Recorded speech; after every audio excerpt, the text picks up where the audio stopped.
While my son was fixing the fence, he accidentally destroyed my difficult neighbor's favorite peony bush. The old man was furious, but that evening he came and knocked on my door, not to talk about the flowers, but to talk about my son. What he told me left me frozen in silence. In that moment, I understood everything, and I realized that I was no longer safe inside my own home. I appreciate you being here. Before we continue, drop a comment and tell me where you're watching from, your city or country. I'd love to see how far this reaches. Please note some elements in this story are shaped for storytelling and educational purposes. Any similarities to real people or places are purely coincidental, but the message may still resonate. The cold never really leaves Cedar Falls in March. It just softens, pulls back like a reluctant guest who isn't quite ready to go home. The snow had melted off the front yard by the time I carried my coffee out to the porch that morning, but the air still held that particular chill that settles into a man's bones when he's been living alone long enough to stop fighting it. I set both mugs down on the small wicker table beside my chair. One for me, one out of habit. 3 years, and I still made 2 cups every morning. Dorothea used to say Cedar Falls was the kind of town that forgave you for being ordinary. She meant it as a compliment. She loved the wide, quiet streets, the way neighbors waved from their driveways, without feeling obligated to stop and talk the smell of the soil when spring finally committed to showing up. She planted things everywhere along the fence line beside the front steps in clay pots. She lined up on this very porch, like a small, cheerful army. Most of them were gone now. I wasn't much of a gardener, but I kept the porch, kept the chair, kept the ritual of 2 cups, and the early morning silence that felt on good days like a kind of company. From where I sat, I could see the edge of Herbert Caulfield's property. Herbert was 79 years old, had lived next door for as long as I could remember, and was by general neighborhood consensus not what you'd call a warm man. He didn't wave from the driveway. He didn't come to block parties. He moved through his days with the deliberate quiet of someone who had long ago decided that most conversation wasn't worth the effort. But that man's garden was something else entirely. Along the shared fence line, he had cultivated a peony bush that I can only describe as extraordinary. It wasn't blooming yet. March in Iowa doesn't allow for that kind of optimism, but even dormant, the plant had a presence. The canes were thick and carefully trained. The mulch around the base was tended with a precision that bordered on devotion. I'd watched Herbert out there on his knees in the early mornings, working around it with a focus that made me wonder sometimes what that plant meant to him. Whatever it wasn't casual. I was still watching the frost on his fence posts melt when I heard footsteps on the sidewalk. Connie Hartfield was 63, recently retired from the county school district, and constitutionally incapable of passing a neighbor's house without stopping. She had a good heart, and an even better memory for detail, the kind of woman who remembered your birthday, your doctor's appointment, and the name of the casserole she'd brought you 4 years ago. Morning, Warren. She paused at my front gate, tightening her scarf against the wind. Cold one still. Getting there, I said.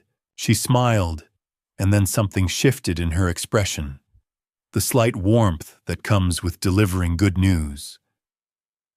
You know, I ran into Mitchell last week, outside the pharmacy. She tilted her head. He was asking me about estate planning services. For you.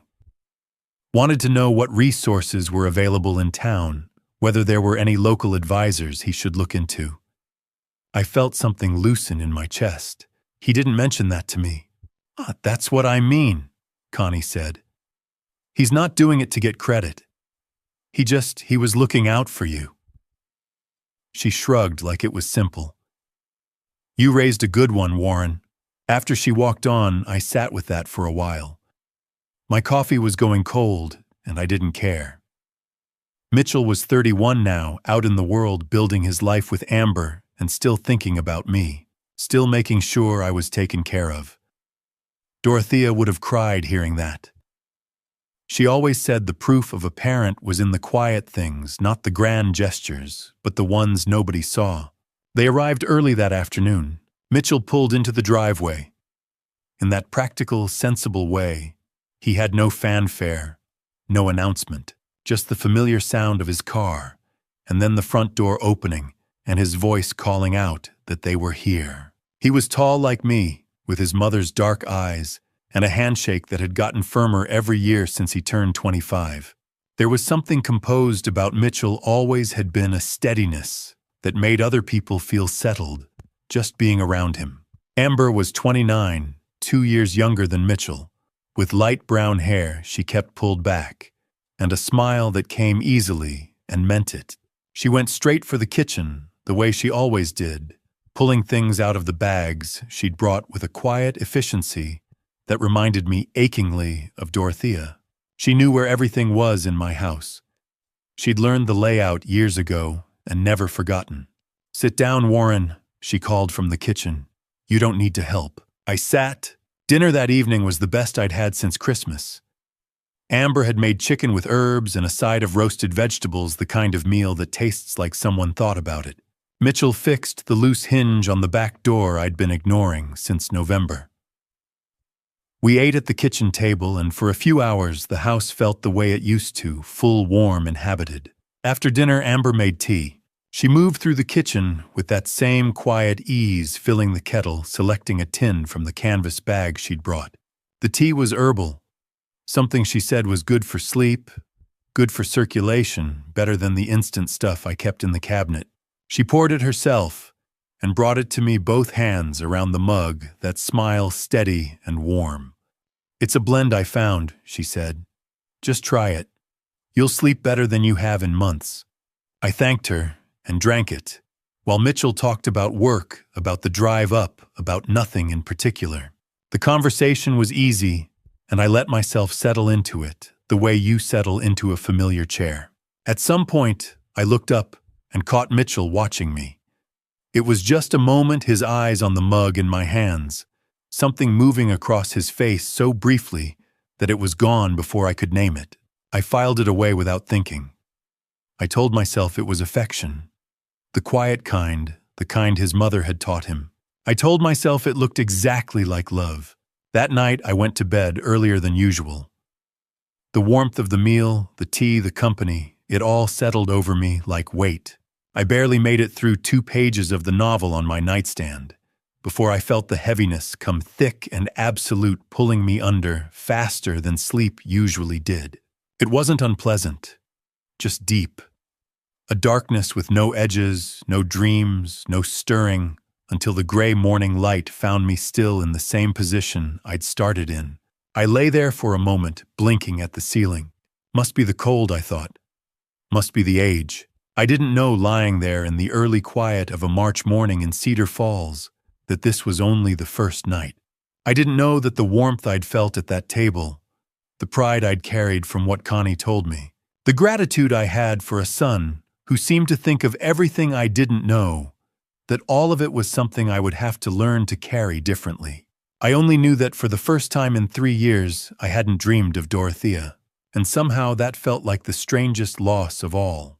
Saturday arrived with a sky the color of old pewter and a wind that hadn't decided yet whether it was still winter or trying to be something else.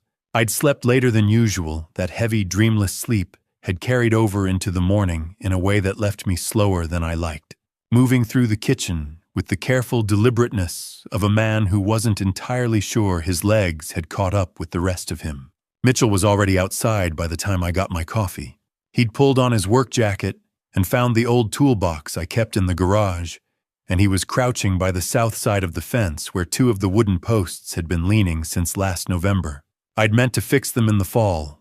Then winter came, and meaning to became meaning to eventually, and eventually had a way of stretching out into spring without much complaint from anyone. I settled into the porch chair and watched him work. There was something satisfying about it. The clean, purposeful sound of a hammer in the morning. The sight of a man doing a straightforward thing well. Mitchell had always been like that. Competent, focused. When he committed to a task, he gave it his full attention, and watching him now, I felt the particular pride a father carries quietly, the kind you never quite find the right words for. But watching, I noticed something. Every few minutes, not constantly, not obviously, but with a regularity I'd only catch if I wasn't looking for it, Mitchell's eyes would drift.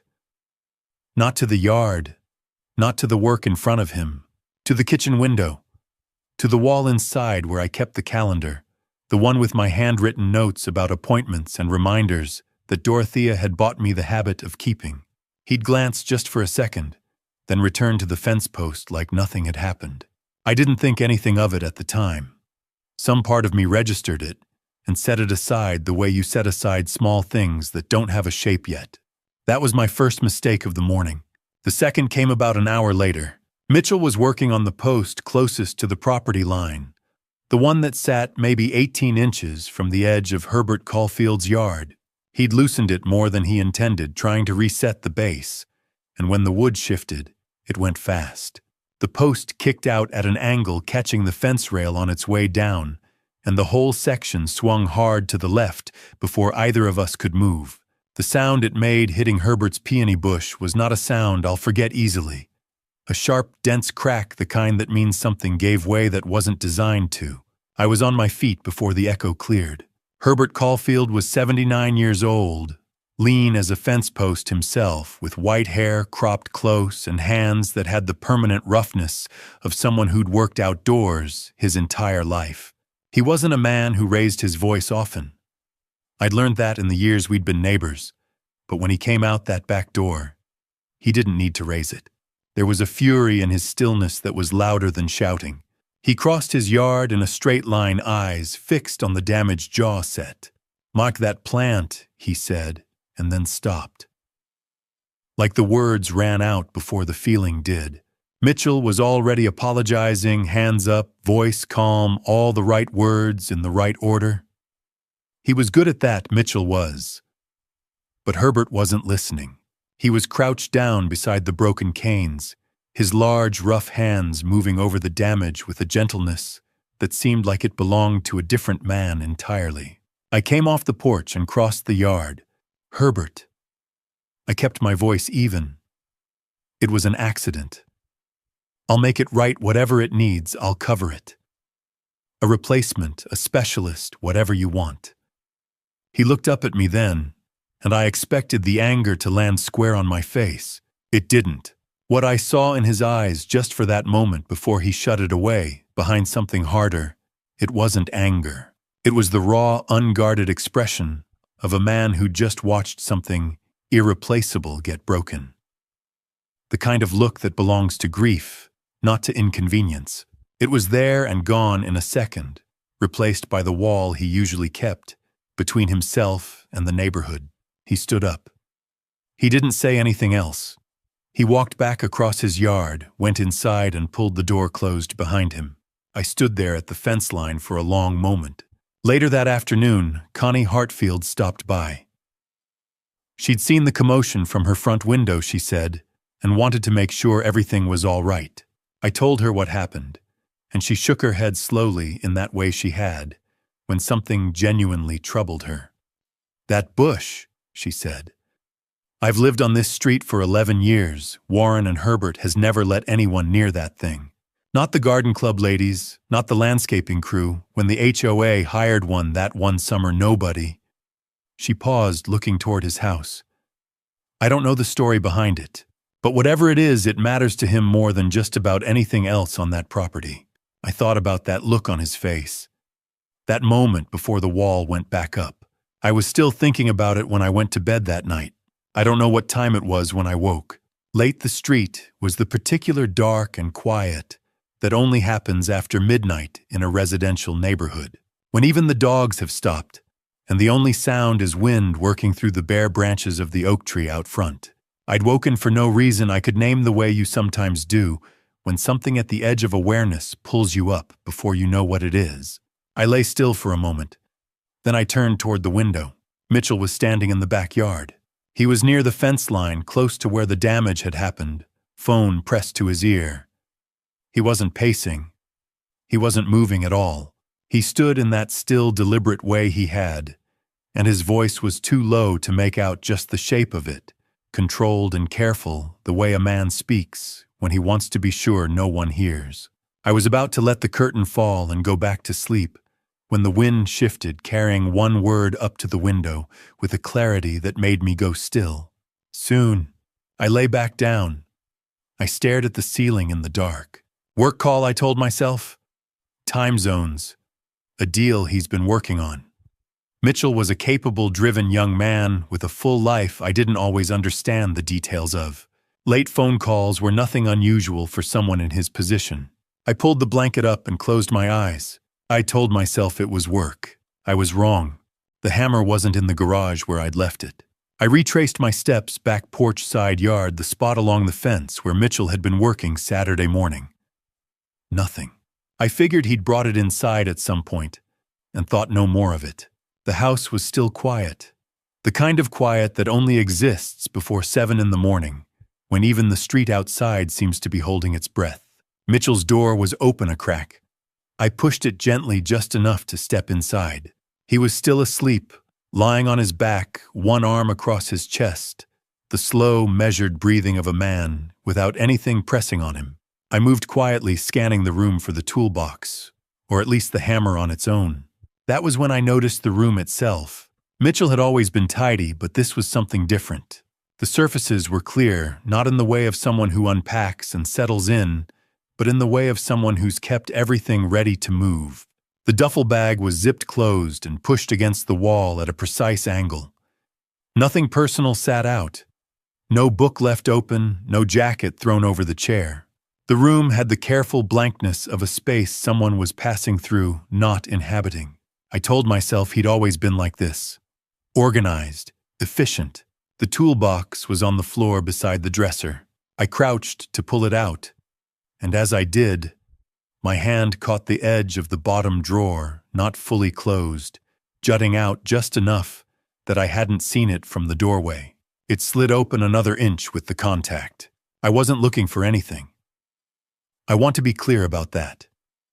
I was looking for a hammer in a toolbox, and I happened to glance down. The paper was folded into quarters, sitting on top of what looked like a road atlas and a spare phone charger. Plain white paper, nothing distinctive about it. I might have ignored it entirely if it hadn't been unfolded slightly at one corner enough to see the handwriting inside Mitchell's handwriting that cramped. Left-leaning print I'd watched him develop in middle school. I picked it up. I don't know why exactly. Some instinct, some pull I couldn't name. I opened it. The page was divided into time slots written in 2 columns. The left column listed hours. The right column listed what I did during those hours. 6 o'clock coffee front porch, 20 to 25 minutes. 7 o'clock medication kitchen alone. 8 o'clock walk. Oak Street loop, 35 to 40 minutes. 9 o'clock garden or back porch, 45 minutes. 12 o'clock lunch, kitchen table alone. 2 o'clock rest or reading living room.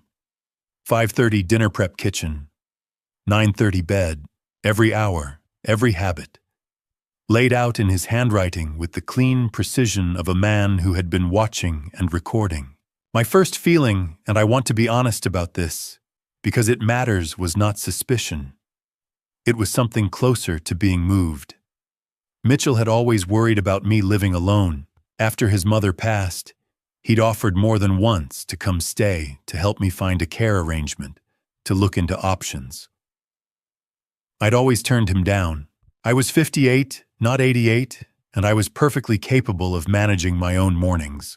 But standing there in the quiet of his room looking at this page, I thought he's been keeping track. Making sure someone knows my routine, in case something happens. I refolded it along the original creases and placed it back exactly as I'd found it. I took the hammer and left. Amber was in the kitchen when I came down the hall. She was standing at the counter with her back to me, and she didn't hear me come. The floors in this house have always been quieter than they look. When I set the toolbox down on the table, she turned. The reaction was small, so small that a less attentive man might have missed it entirely. A slight drawing back, a fraction of a second, before the smile arrived, as if her face had to make a quick decision about what expression to wear, and the smile won, but only just. "Morning," she said. "I was about to make tea. Don't go to any trouble," I told her. "It's no trouble." She was already turning back to the counter hands, moving with that easy efficiency I'd admired before. "You look tired, Warren." I told her I'd slept fine. Connie Hartfield came by mid-morning while Mitchell had taken the car to pick up a few things in town. She stayed on the porch, wouldn't come in, said she only had a minute. We talked about the neighborhood, about the Hendersons down the block, who were putting their house on the market, about the cold that still hadn't fully let go. Then she said, almost as an aside, "I've been thinking about what I mentioned before about Mitchell asking around about services for you." She paused, choosing her words. "He was thorough about it, Warren. He didn't just ask about who handles the paperwork.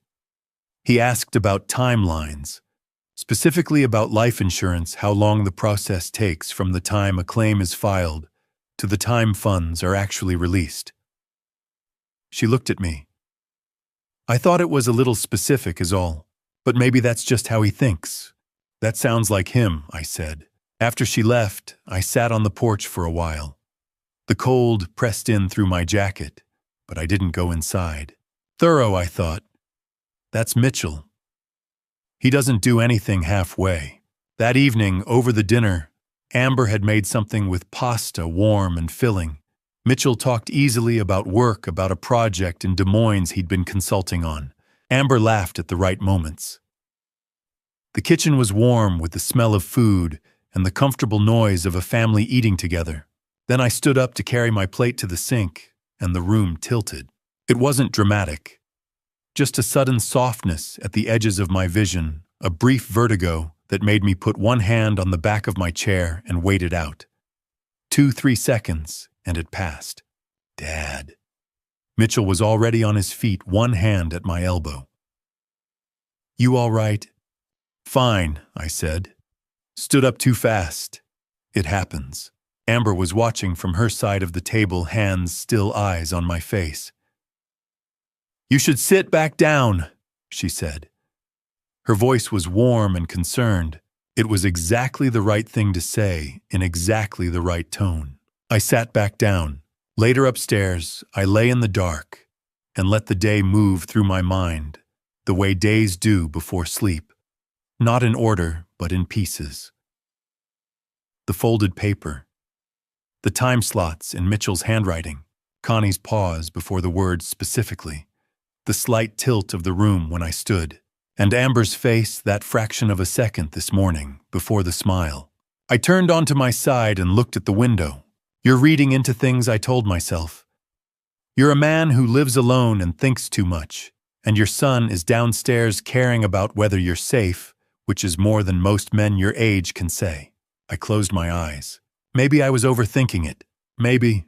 Mitchell and Amber had left after dinner, and the house had gone back to being what it always was, mine alone. I'd done the dishes, checked the locks, turned off the lights in the rooms I wouldn't use. By 9:30, I was in the armchair in the living room, with the floor lamp on, and a novel open across my knee. Doing that thing where you read the same paragraph 3 times, and none of it sticks. My mind kept circling back to what Connie had said on the porch. Timelines. How long from filing to funds released? I kept finding reasonable explanations for it, lining them up, and then watching them fall over. The knock came at 10 o'clock. Not tentative, not apologetic.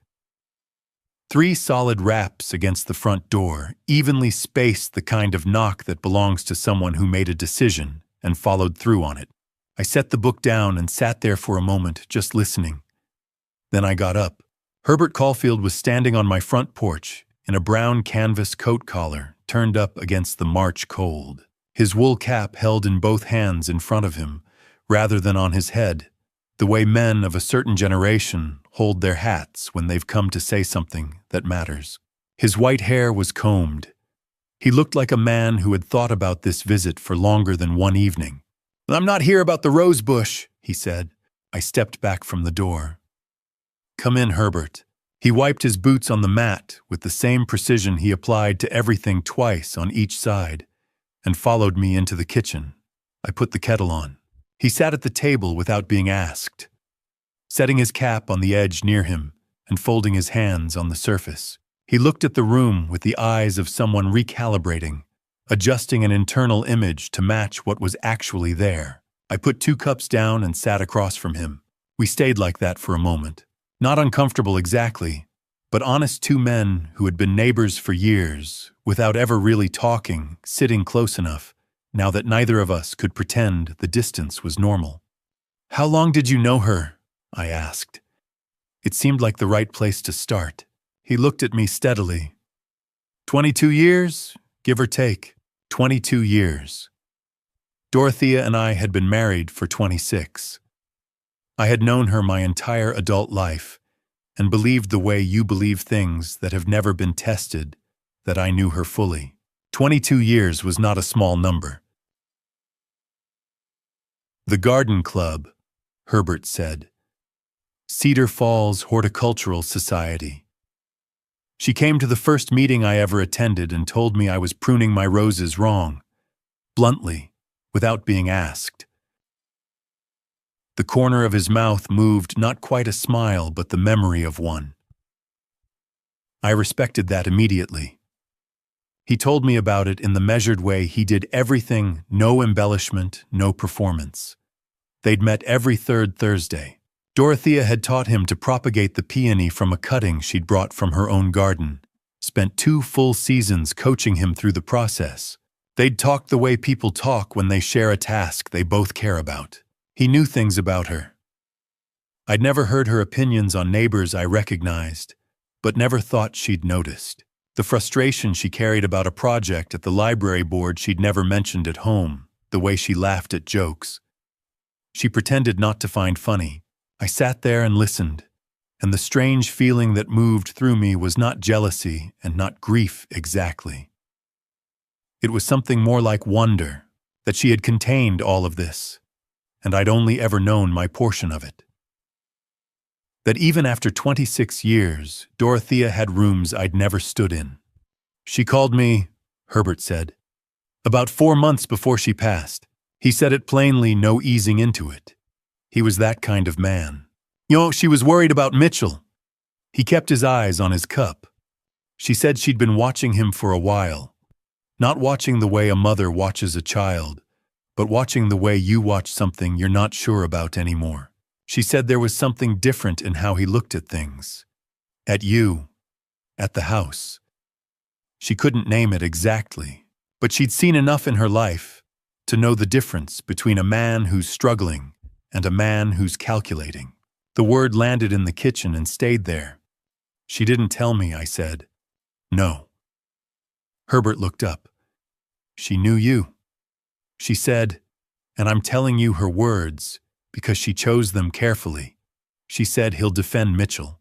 He won't see it until it's laid out in front of him, because that's the kind of father he is, and I love him for it, but someone needs to be watching from the outside. He paused. She asked me to be that someone. I didn't say anything for a long time. Outside, the wind moved through the oak tree, and the old house settled around us in that way old houses do, creaking faintly, like it was listening too. "You agreed," I said finally. "I gave her my word." He said it without drama. To Herbert, that appeared to be the full explanation. We sat a while longer, talking less about the neighborhood, about the spring coming in slow this year. The kind of conversation that fills the space after something important has been said, and neither person is ready to leave yet. By 10:45, I could see the tiredness on him, the particular heaviness of a man past 70 who has held something difficult for a long time and finally set it down. He stood and picked up his cap. "I'll come back tomorrow morning," he said. "There's something I need to show you, something I've been keeping." He said it the way you'd say the weather was changing, factual, certain not inviting questions he wasn't ready to answer yet. I walked him to the door and watched him cross the yard in the dark, back straight steps, careful on the cold ground.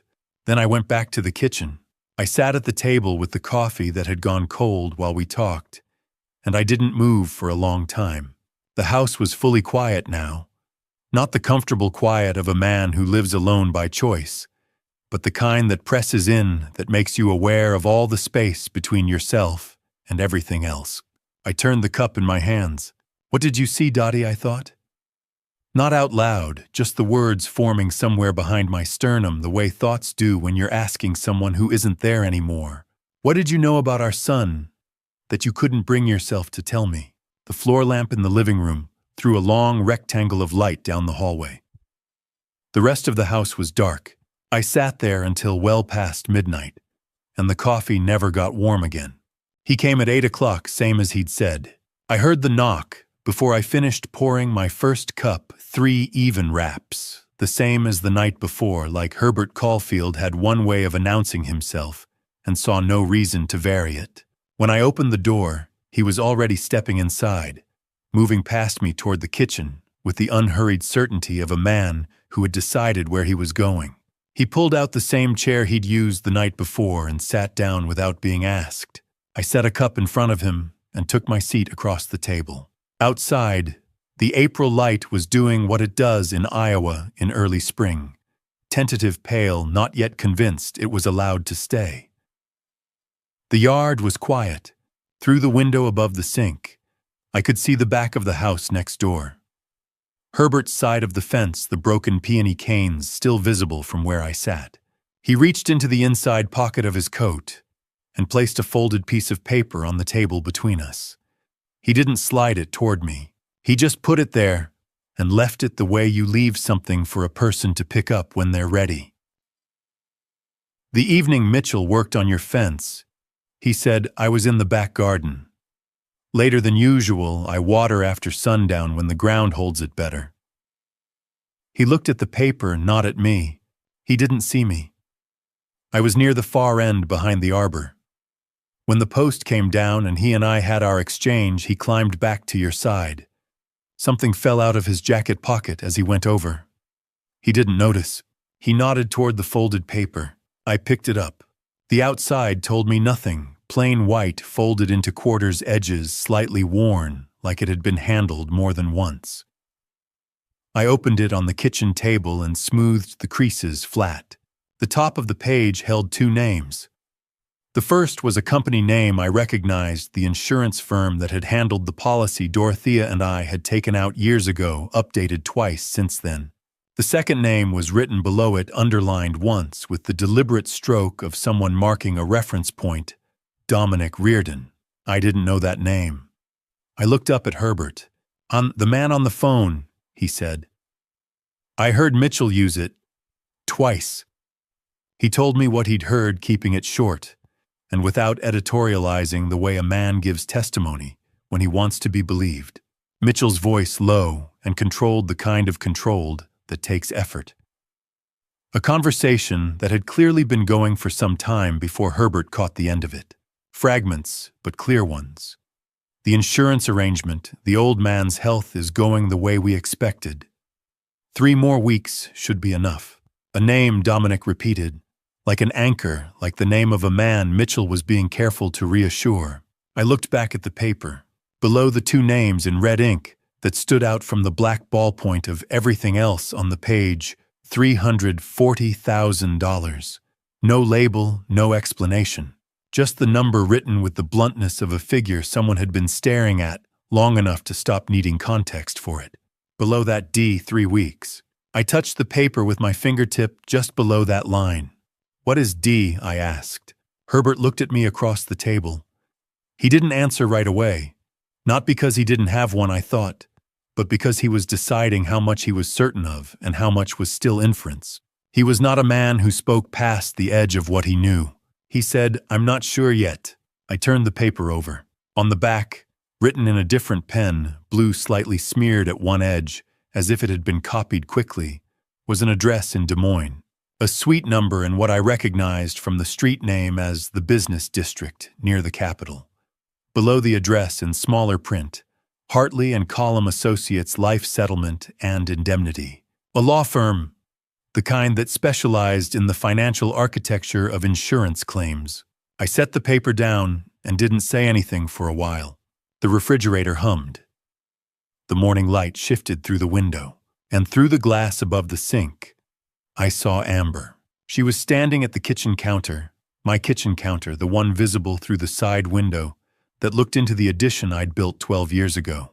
She had her back to me, doing the breakfast dishes, moving through the task, with the same ease she brought to everything. But what struck me standing there holding that piece of paper was the sound. She was humming, then singing softly under her breath. Something I half recognized, a melody without urgency, the kind a person carries when their mind is elsewhere, and the elsewhere is comfortable. She didn't look worried. She didn't look like someone waiting for news. She moved through my kitchen with the unhurried peace of a person whose plans were proceeding exactly as expected. I thought about the morning I'd found the drawer open, the way her face had arranged itself so quickly when she heard me come in, the precise half-second before the smile. I didn't say any of this to Herbert. I wasn't ready to say it out loud. Saying it out loud would mean something I wasn't prepared to mean yet.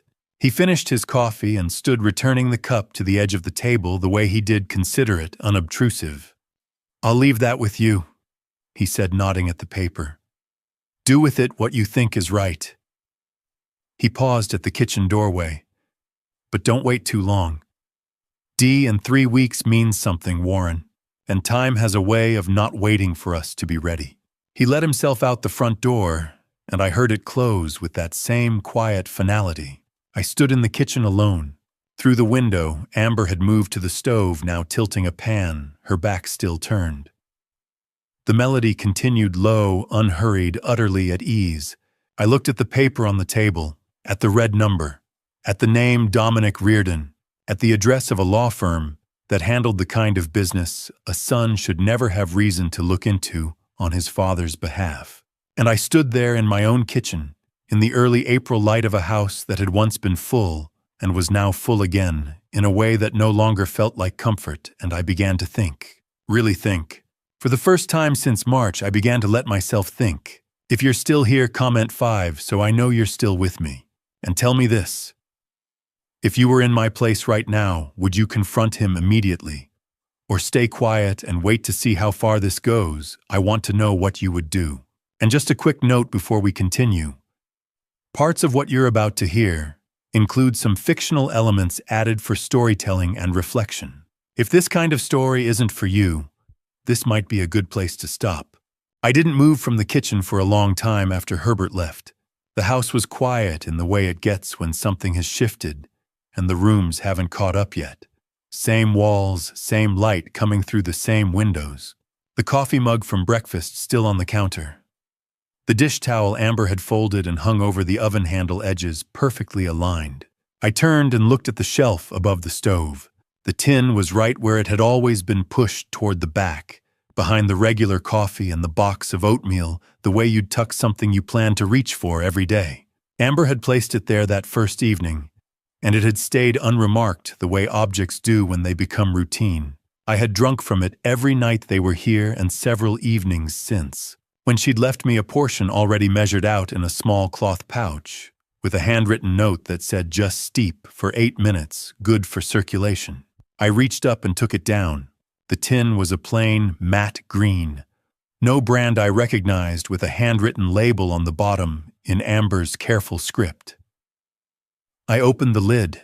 The contents smelled faintly sweet and herbal, the way teas like this do, inoffensive, pleasant. The smell of something that was meant to reassure you. On the inside of the lid was a small card with the listed ingredients. I read them slowly, more slowly than I usually read anything. Most of them I recognized. Chamomile, lemon balm, passion flower, the standard vocabulary of something sold as a sleep aid. But near the bottom, 2 names I had to read twice. Convallaria majalis extract and Digitalis lanata blend. I didn't know what those were. I took out my phone and looked them up. I stood in my kitchen for 5 minutes and read, and the longer I read, the stiller I became. Both compounds were plant-derived. Both belonged to a family known in very deliberate and regulated doses for cardiovascular applications. Both in unregulated accumulation, taken over weeks in small amounts, that would register as nothing unusual in a single day, could produce exactly what I had been experiencing. The heaviness, the dizziness when I stood, the sleep that swallowed me whole without leaving me rested, and both continued long enough, could cause cardiac failure that presented to anyone not specifically looking for it as entirely natural. The kind of decline a doctor might attribute to age, the kind a coroner might not question, in a 58-year-old man with no prior history of anything suspicious. I set the tin on the counter. I picked up my phone. I scrolled to a name I hadn't called since Winter Drive, Carol Finch, who had been Dorothea's physician through the last 2 years of her illness, and had sat with me in that waiting room at Covenant Medical more times than either of us would have chosen. She was 52 precise in the way good doctors are precise, and she had always been honest with me even when honest was hard. She picked up on the third ring. I kept my voice level. I told her I needed to ask her something clinical off the record for the moment.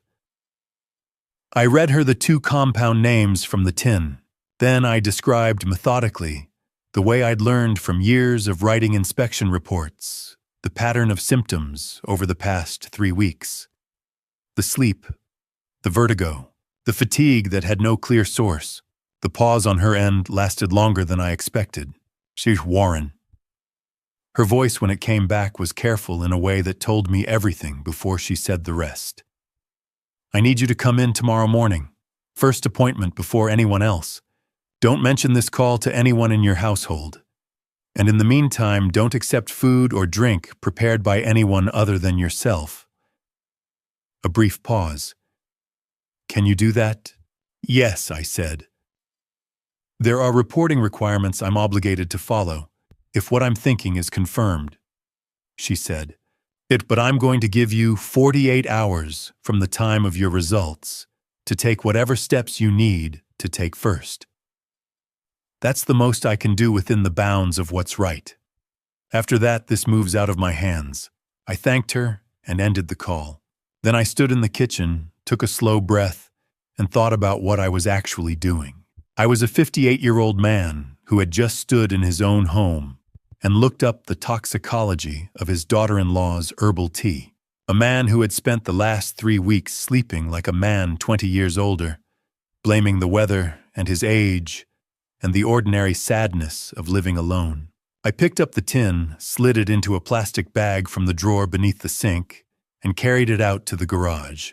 Behind the lower shelf of the tool cabinet, in the space where I kept the extra caulking and the box of mismatched screws, I pushed it to the back wall where nothing would disturb it. Then I went inside and made dinner myself. The following morning, I arrived at Covenant Medical Center before the parking lot had filled. The building sat on the east side of Cedar Falls, a low, wide structure in red brick that had been there long enough to feel like a permanent part of the landscape. I'd been here more times than I cared to count, first with Dorothea, then for my own routine appointments, the ordinary maintenance of a body getting older. Dr. Finch met me in a side examination room, no receptionist involved. She was already in her coat, a stethoscope around her neck, her dark hair pulled back the way she always wore it on working days. She looked at me with the careful attention of someone who had already formed a hypothesis and was hoping to be wrong. She drew blood herself, labeled the vials by hand, and told me the full panel would take 72 hours through the specialized lab she was sending it to. Try to behave normally, she said. Don't change your routine in any obvious way. I drove home. 3 days later, she called me before 8 in the morning. I sat at the kitchen table and listened. She was precise and unhurried, the way she'd always been, the quality I'd trusted most about her through the hardest year of my life. Cardiac glycoside accumulation confirmed. The concentration wasn't acute. This had been building, gradually introduced in small, regular doses over an extended period. The effect on the heart was cumulative. Left uninterrupted, the trajectory would eventually produce an event consistent with natural cardiac failure. There was a silence after she finished. "Who prepares your food and drink on a regular basis, Warren?" she asked. I looked at the table, at the space where the tin used to sit on the shelf behind me. I didn't answer right away. We both already knew. I drove home in silence. Not the radio, not the news, nothing. Just the road and the April sun hitting the windshield at a low angle, the kind of light that makes you squint even when it isn't warm. I pulled into the driveway and turned off the engine and sat there, both hands on the wheel, the house in front of me. My house, the one Dorothea and I had chosen together, the one where Mitchell had grown up and learned to ride a bike in this very driveway, the one where I had believed, until 3 weeks ago, that the hardest thing I had left to face was being alone. The April light was steady and indifferent. I had 48 hours. Those 3 days were the longest I have ever spent inside my own life. I made breakfast at the usual time. I sat at the table with Mitchell and exchanged the ordinary words men exchange over eggs and coffee work whether the gutters needed attention before the spring rains came in heavy. I asked Amber about her sister, who'd apparently been dealing with the move. I listened to the answers. I nodded in the right places. I kept my hands from doing anything my face wasn't doing. Every morning Amber made tea. She brought it to me with the same warmth. She always had both hands around the mug. That easy smile, the small ritual of care she'd built into the rhythm of the house. I accepted it the same way I always had. I said thank you.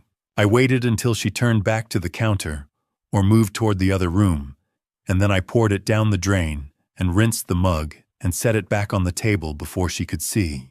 I did this 3 mornings in a row, and each time I sat across from her at breakfast and looked at her face, that open, pleasant face, and felt something I didn't have a clean word for. Not anger yet. Something older and heavier than anger. Something that felt like standing on ground you'd trusted your whole life and hearing it shift beneath your feet. The call from Dr. Finch came on the 3rd afternoon. She gave it to me straight the way she always had, because she knew I didn't need it softened. Cardiac glycoside accumulation confirmed the concentration consistent with gradual intentional introduction over a period of several weeks. Not enough to cause an acute event, not yet. But the trajectory was clear. Given enough time and continued exposure, the cumulative effect on the heart would produce what any standard examination would record as natural cardiac failure. She said the word intentional once, and neither of us returned to it. I thanked her. I put the phone down on the kitchen table and sat with it for a moment. Then I got up and went to the study. Mitchell and Amber had taken the car out after lunch. Amber had mentioned a grocery run, maybe an hour. I had been waiting for this window without letting myself appear to be waiting for it. I closed the study door behind me and went to the floor, safe behind the filing cabinet. The one Dorothea and I had installed when we first moved in, because she believed in keeping originals of everything in a place you controlled. I entered the combination and opened it. Inside the deed to the house, our wills, the paid-off title on the car, and the insurance policy. I pulled the policy out and carried it to the desk. I had a copy in my email, the version I'd scanned and saved years ago as a backup. I pulled that up on my computer and set the two side by side. Original on the left, physical document on the right. The differences were not large. They were not meant to be seen by someone who wasn't looking. The signature on the policy update form, the one dated 14 months ago, which I had no memory of signing, was close enough to mine that I had to look twice to find where it broke from the pattern. The loop on the W in my last name. The angle of the terminal stroke on the D. Subtle. The work of someone who had practiced or had help from someone who had. The coverage amount, I knew what it had been. $300,000. The figure Dorothea and I had agreed on when we updated the policy, after she passed enough to clear the house and leave something behind without being excessive. The document in front of me read $1.2 million. The beneficiary address had been changed as well. Not the name still mine, still the estate, but the disbursement routing the address where funds would be directed pending probate. I didn't recognize it. I wrote it down on a notepad, folded it, put it in my shirt pocket. Then I sat down on the floor with my back against the safe, because my legs had decided that was where we were going. The clock on the bookshelf ticked.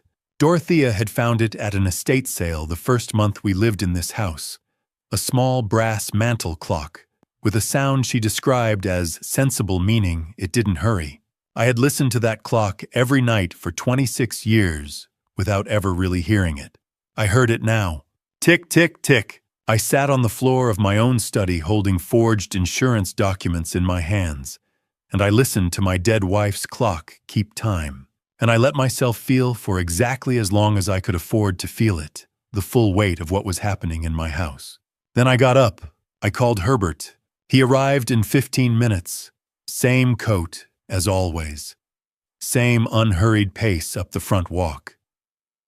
I laid it out for him at the kitchen table, the results, the documents, the numbers, the changed address. I kept my voice level. I had practiced it on the drive from the study to the kitchen. Herbert listened without interrupting. When I finished, he was quiet for a moment in the way he was quiet when he was thinking rather than waiting. "There's a man," he said. "Frank Westcott, retired from Cedar Falls PD 3 years ago after 30 years on the force. He has a private investigator's license through the state of Iowa now." He looked at me evenly. "And he has a reason to care about this beyond the professional." I asked what he meant. "His mother, Ruth, she was unwell for the last few years before she passed. Couldn't drive, couldn't manage on her own, didn't have much family nearby." He paused. "Dorothea visited her twice a week for almost 2 years. Groceries company someone to call the doctor when things got worse. Frank knows what that meant to his mother." Herbert's hands rested flat on the table. "I've already spoken to him. He's willing to meet." We went to Herbert's house. Frank Westcott was already there when we arrived, seated at Herbert's kitchen table with a coffee mug and a yellow legal pad. The kind of man who fills a room not by being loud, but by being thoroughly present. He was 58, same age as me, with close-cut gray hair, and the particular quality of stillness that comes from spending decades in rooms where everything matters. His eyes moved over me once when I came through the door, the quick cataloging look of someone who reads people for information rather than impression. I sat across from him and told him everything. From the first night of heavy sleep, to the forged signature, to the address in Des Moines.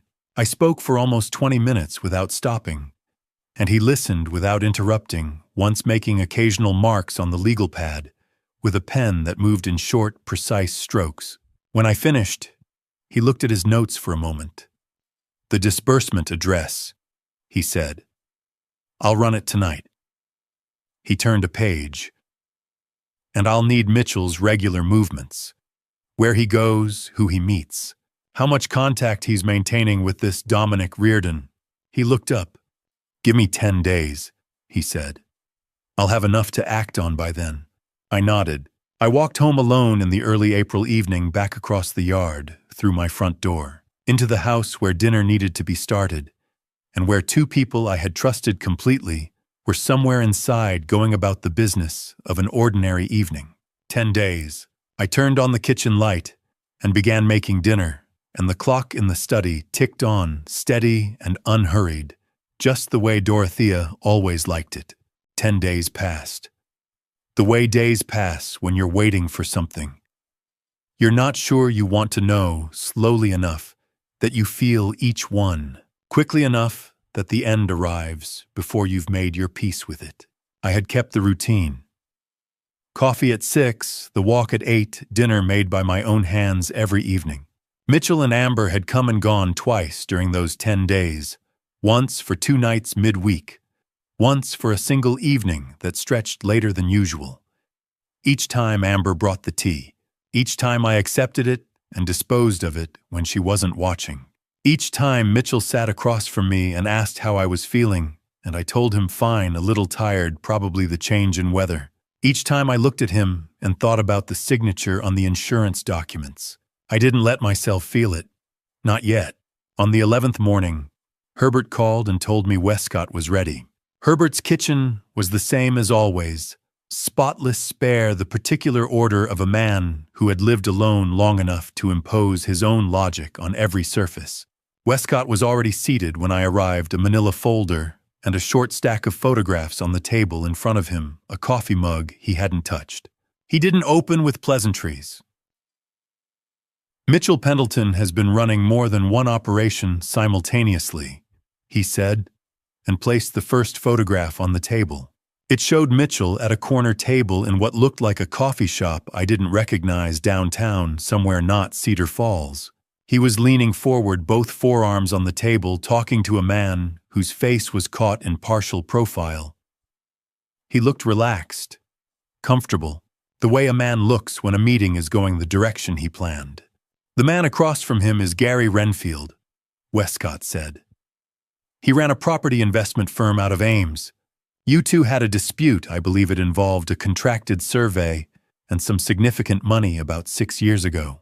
I knew the name. I knew the dispute. It had ended badly, expensively, and with the kind of mutual bitterness that doesn't fully dissolve. Mitchell has been in contact with him for at least 4 months, Westcott continued. He's been providing Renfield with detailed records, financial records. Your accounts, your assets outstanding, invoices, the property valuation Dorothea left in trust. He looked at me steadily. Renfield has been using that information to build a legal case against you. A civil action, the kind that takes everything you have in fees before it ever reaches a judgment. I looked at the photograph, Mitchell leaning forward, smiling, relaxed as a man on vacation. He's running 2 separate tracks, Westcott said. The insurance arrangement with Dominic Reardon covers the direct approach. Renfield covers the financial dismantlement in the event the first track hits a complication. If one fails, the other strips you down anyway. I absorbed that. It took a moment. Westcott placed a second photograph. This one was taken through what appeared to be a coffee shop window, exterior shot, long lens, a table near the glass. Mitchell on the left and on the right, a man I hadn't seen before, and recognized immediately from the way he occupied space. Broad shoulders, a face that held no expression. The camera could catch a stillness that had nothing peaceful in it. He was dressed simply, dark jacket, no tie, and he was listening to Amber. Because Amber was talking, that was what stopped me. In every image I'd constructed of this situation over the past weeks, and I had constructed many lying awake in the dark, I had allowed myself somewhere at the back of my thinking to hold on to a version of Amber that was smaller than the truth. A woman who had been drawn into something she didn't fully understand. A woman under pressure. A woman who might, if given the chance, make a different choice. The photograph didn't leave room for that version.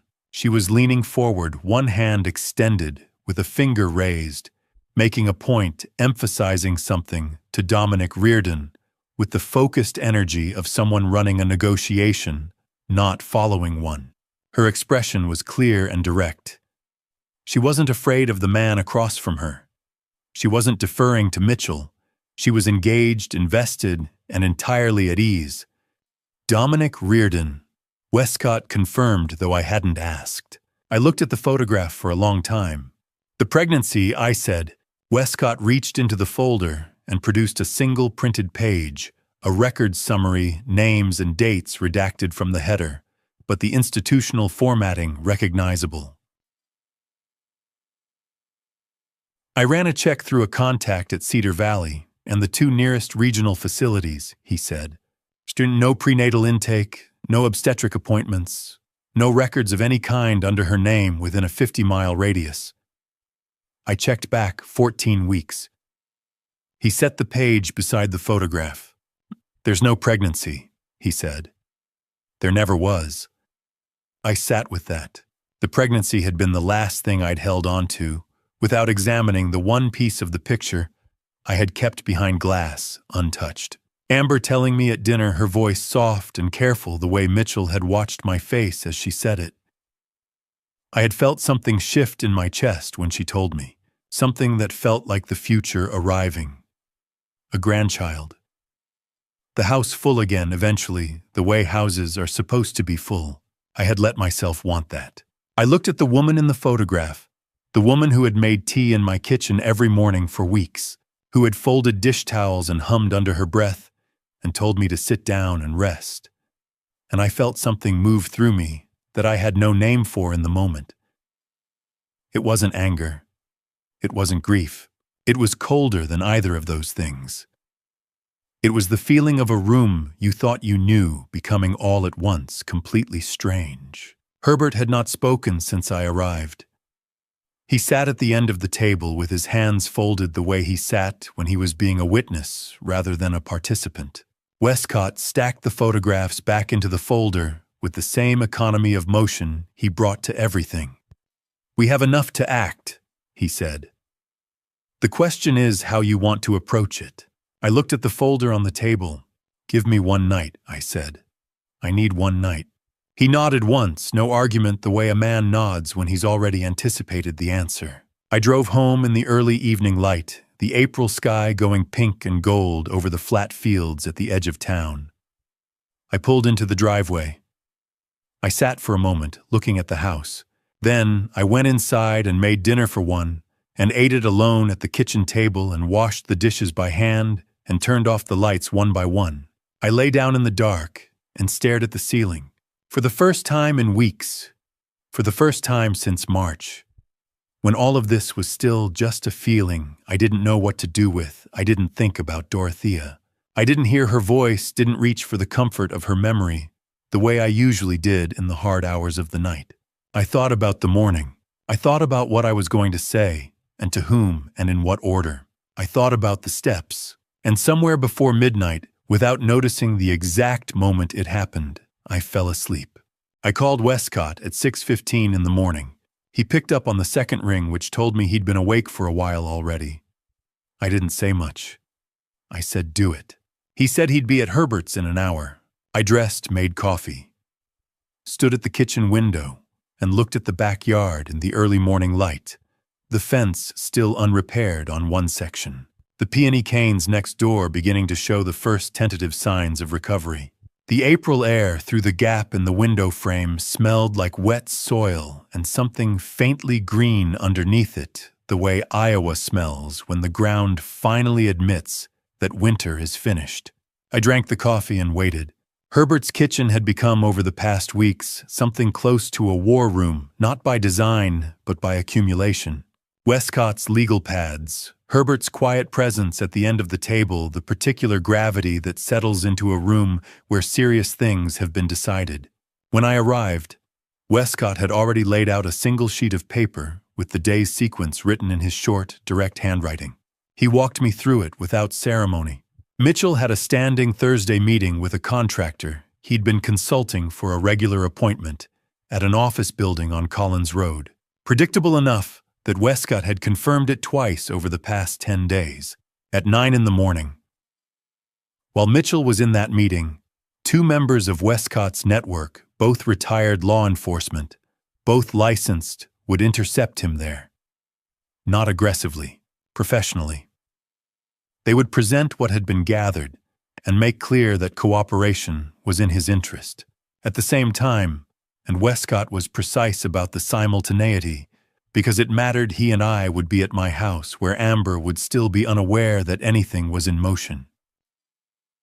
"The timing has to hold," Westcott said. "If either of them makes contact with the other before we're in position, we lose the element that makes this manageable." He looked at me. "She won't be expecting it," he said. "That's not a comfortable thing to walk into. You should be prepared for that." I told him I understood. He folded the sheet once and slid it into his jacket pocket. "I'll be at your door at 7 tomorrow morning." He looked at Herbert, then back at me. "Get some rest tonight." I almost said something to that. Instead, I nodded and went home. I didn't go to bed early. I sat in the study for a long time.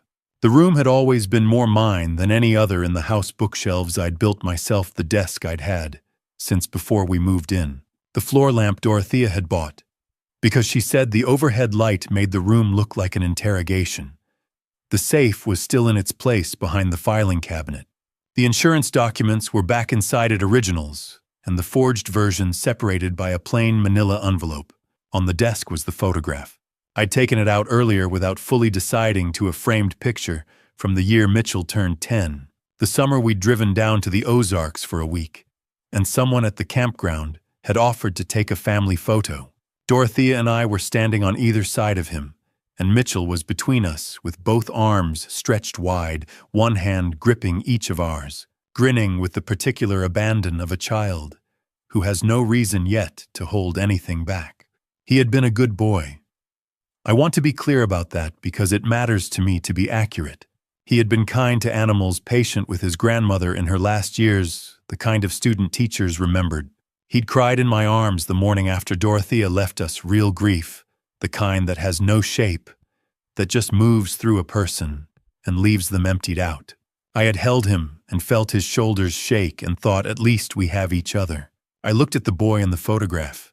I tried to trace a line from that child to the man in Westcott's photographs, leaning forward across a table, relaxed and deliberate, selling what was mine to people who wanted to see me reduced to nothing.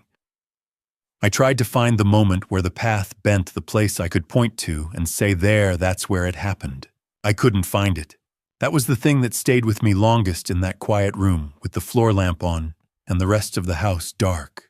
Not the anger I'd expected, the anger, and it was there, but it was quieter than I'd anticipated, weighted down by something heavier. What I couldn't move past was the question I kept returning to: had there been signs I'd ignored, or had there simply been nothing to see? Some people break loudly in ways you can trace a bad year, a wrong turn, you can name a wound that explains the scar.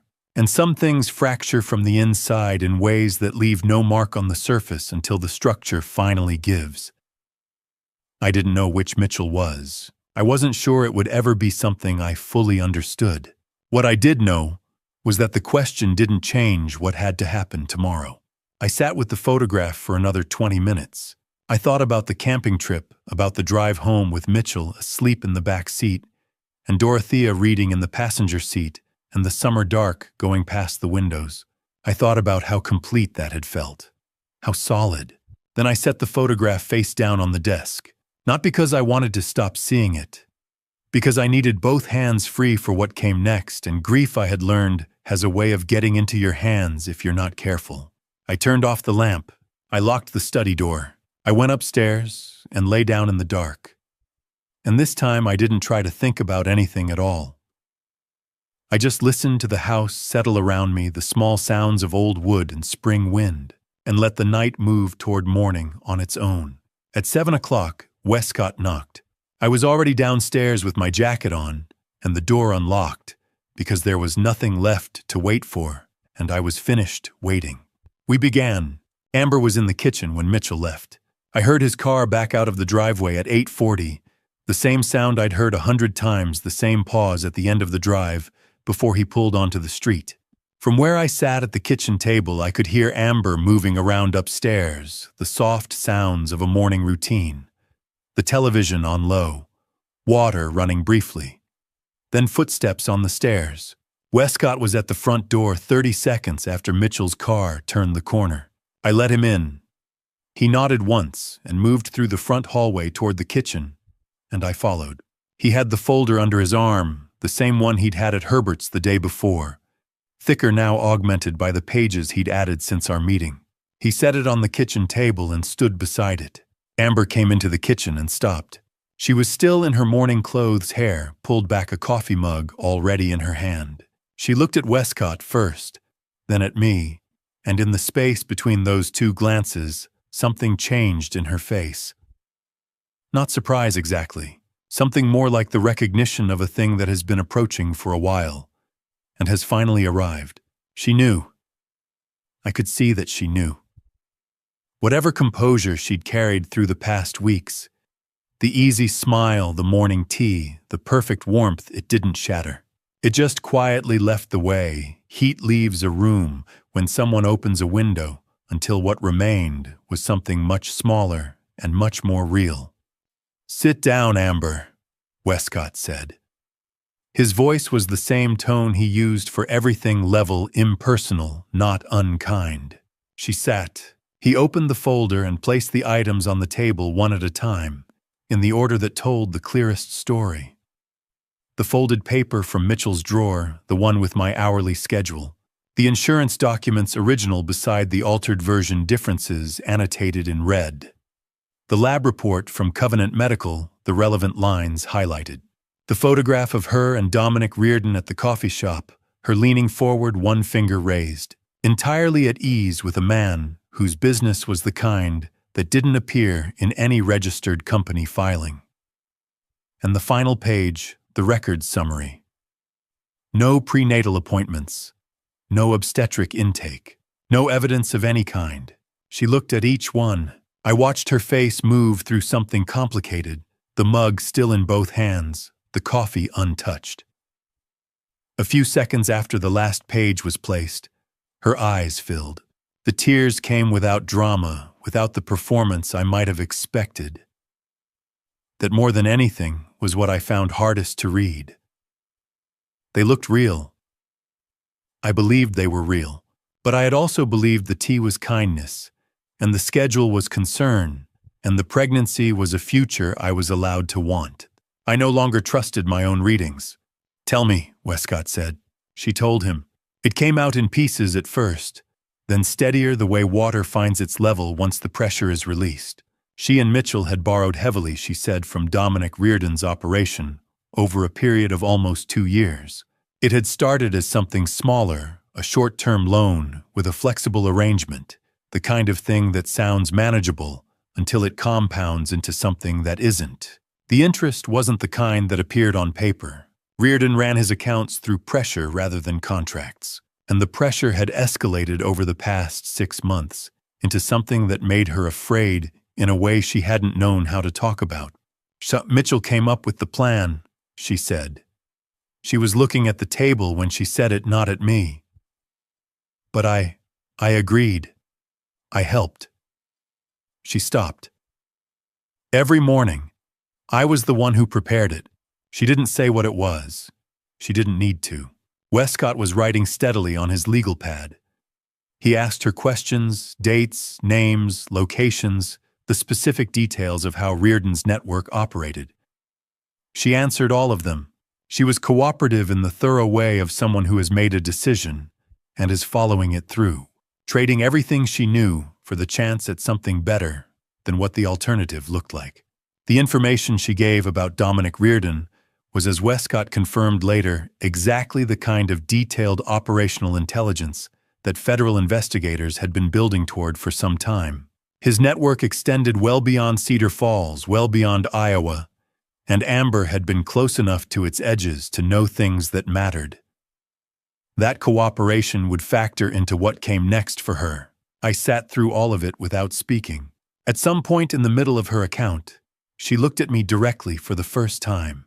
I don't know what she expected to see, accusation maybe, or the particular devastation of a man who had trusted her completely. What I gave her was nothing. Not coldness, not forgiveness, not rage, just my face looking back at hers, waiting for her to finish. Mitchell arrived at 11. Westcott's colleagues had intercepted him at the Collins Road office as planned. He'd denied everything through the first hour, apparently categorically calmly, with the steady composure he'd always had. He had his mother's dark eyes and his father's stubbornness, and he put both of them to use. Then they told him Amber had already given her statement. They brought him to the house at 11, and I was in the front room when he came in. Westcott stood near the doorway. I stood by the window. Mitchell looked older than 31. Not in his face exactly, but in the way he held himself, some quality of ease gone from his posture, replaced by something more guarded, more careful. He met my eyes and didn't look away, which I had not expected, and which made it harder than I had prepared for. I let the silence sit for a moment. Then I asked the only question I had. Why Mitchell? He said nothing. He looked at me with those dark eyes, his mother's eyes, the ones that had always been, I thought, the most honest thing about him, and said absolutely nothing. I stood in that silence, and I listened to it. I had expected words, some explanation, something I could argue against or dismiss or try to understand. What I got was absence.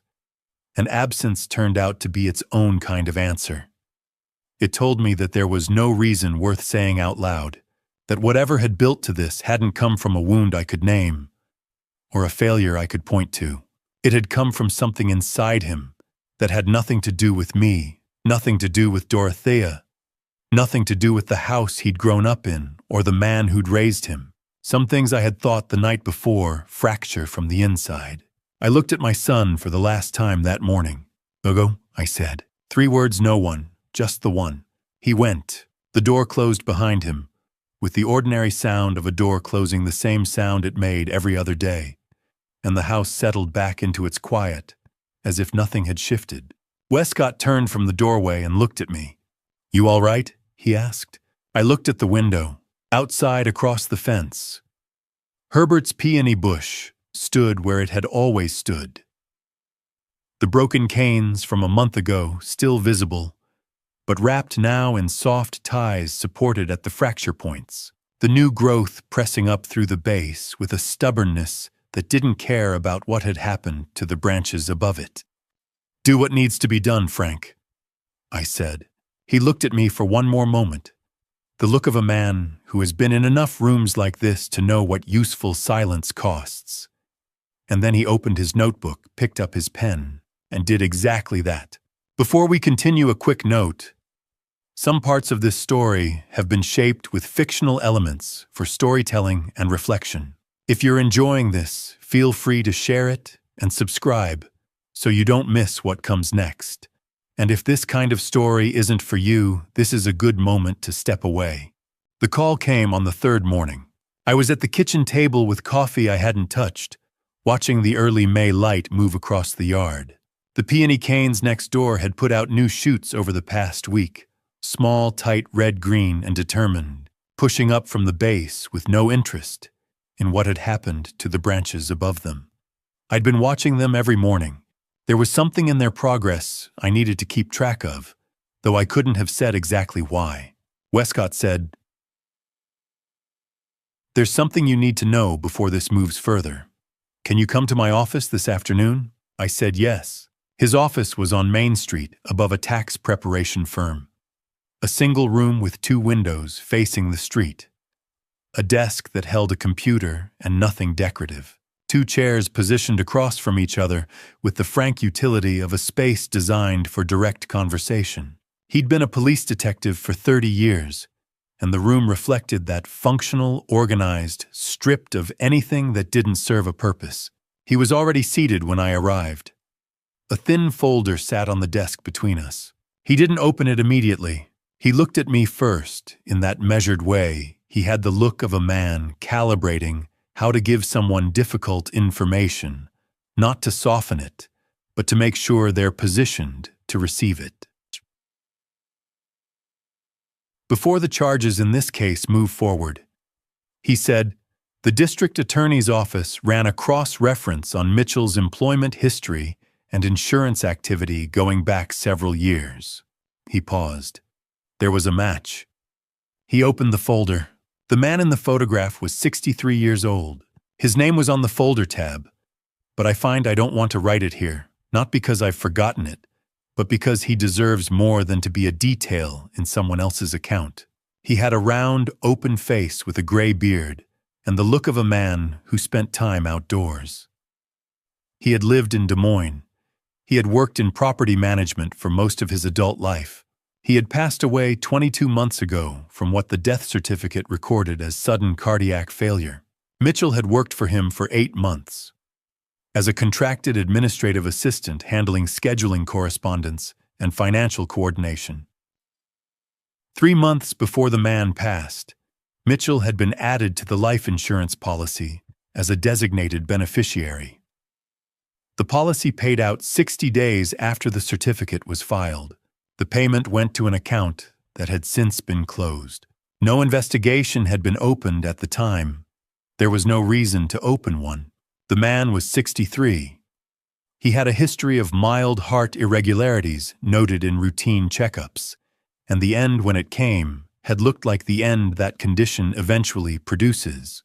It had looked entirely natural. He wasn't the first attempt, Westcott said. He was the first completion. I sat with that.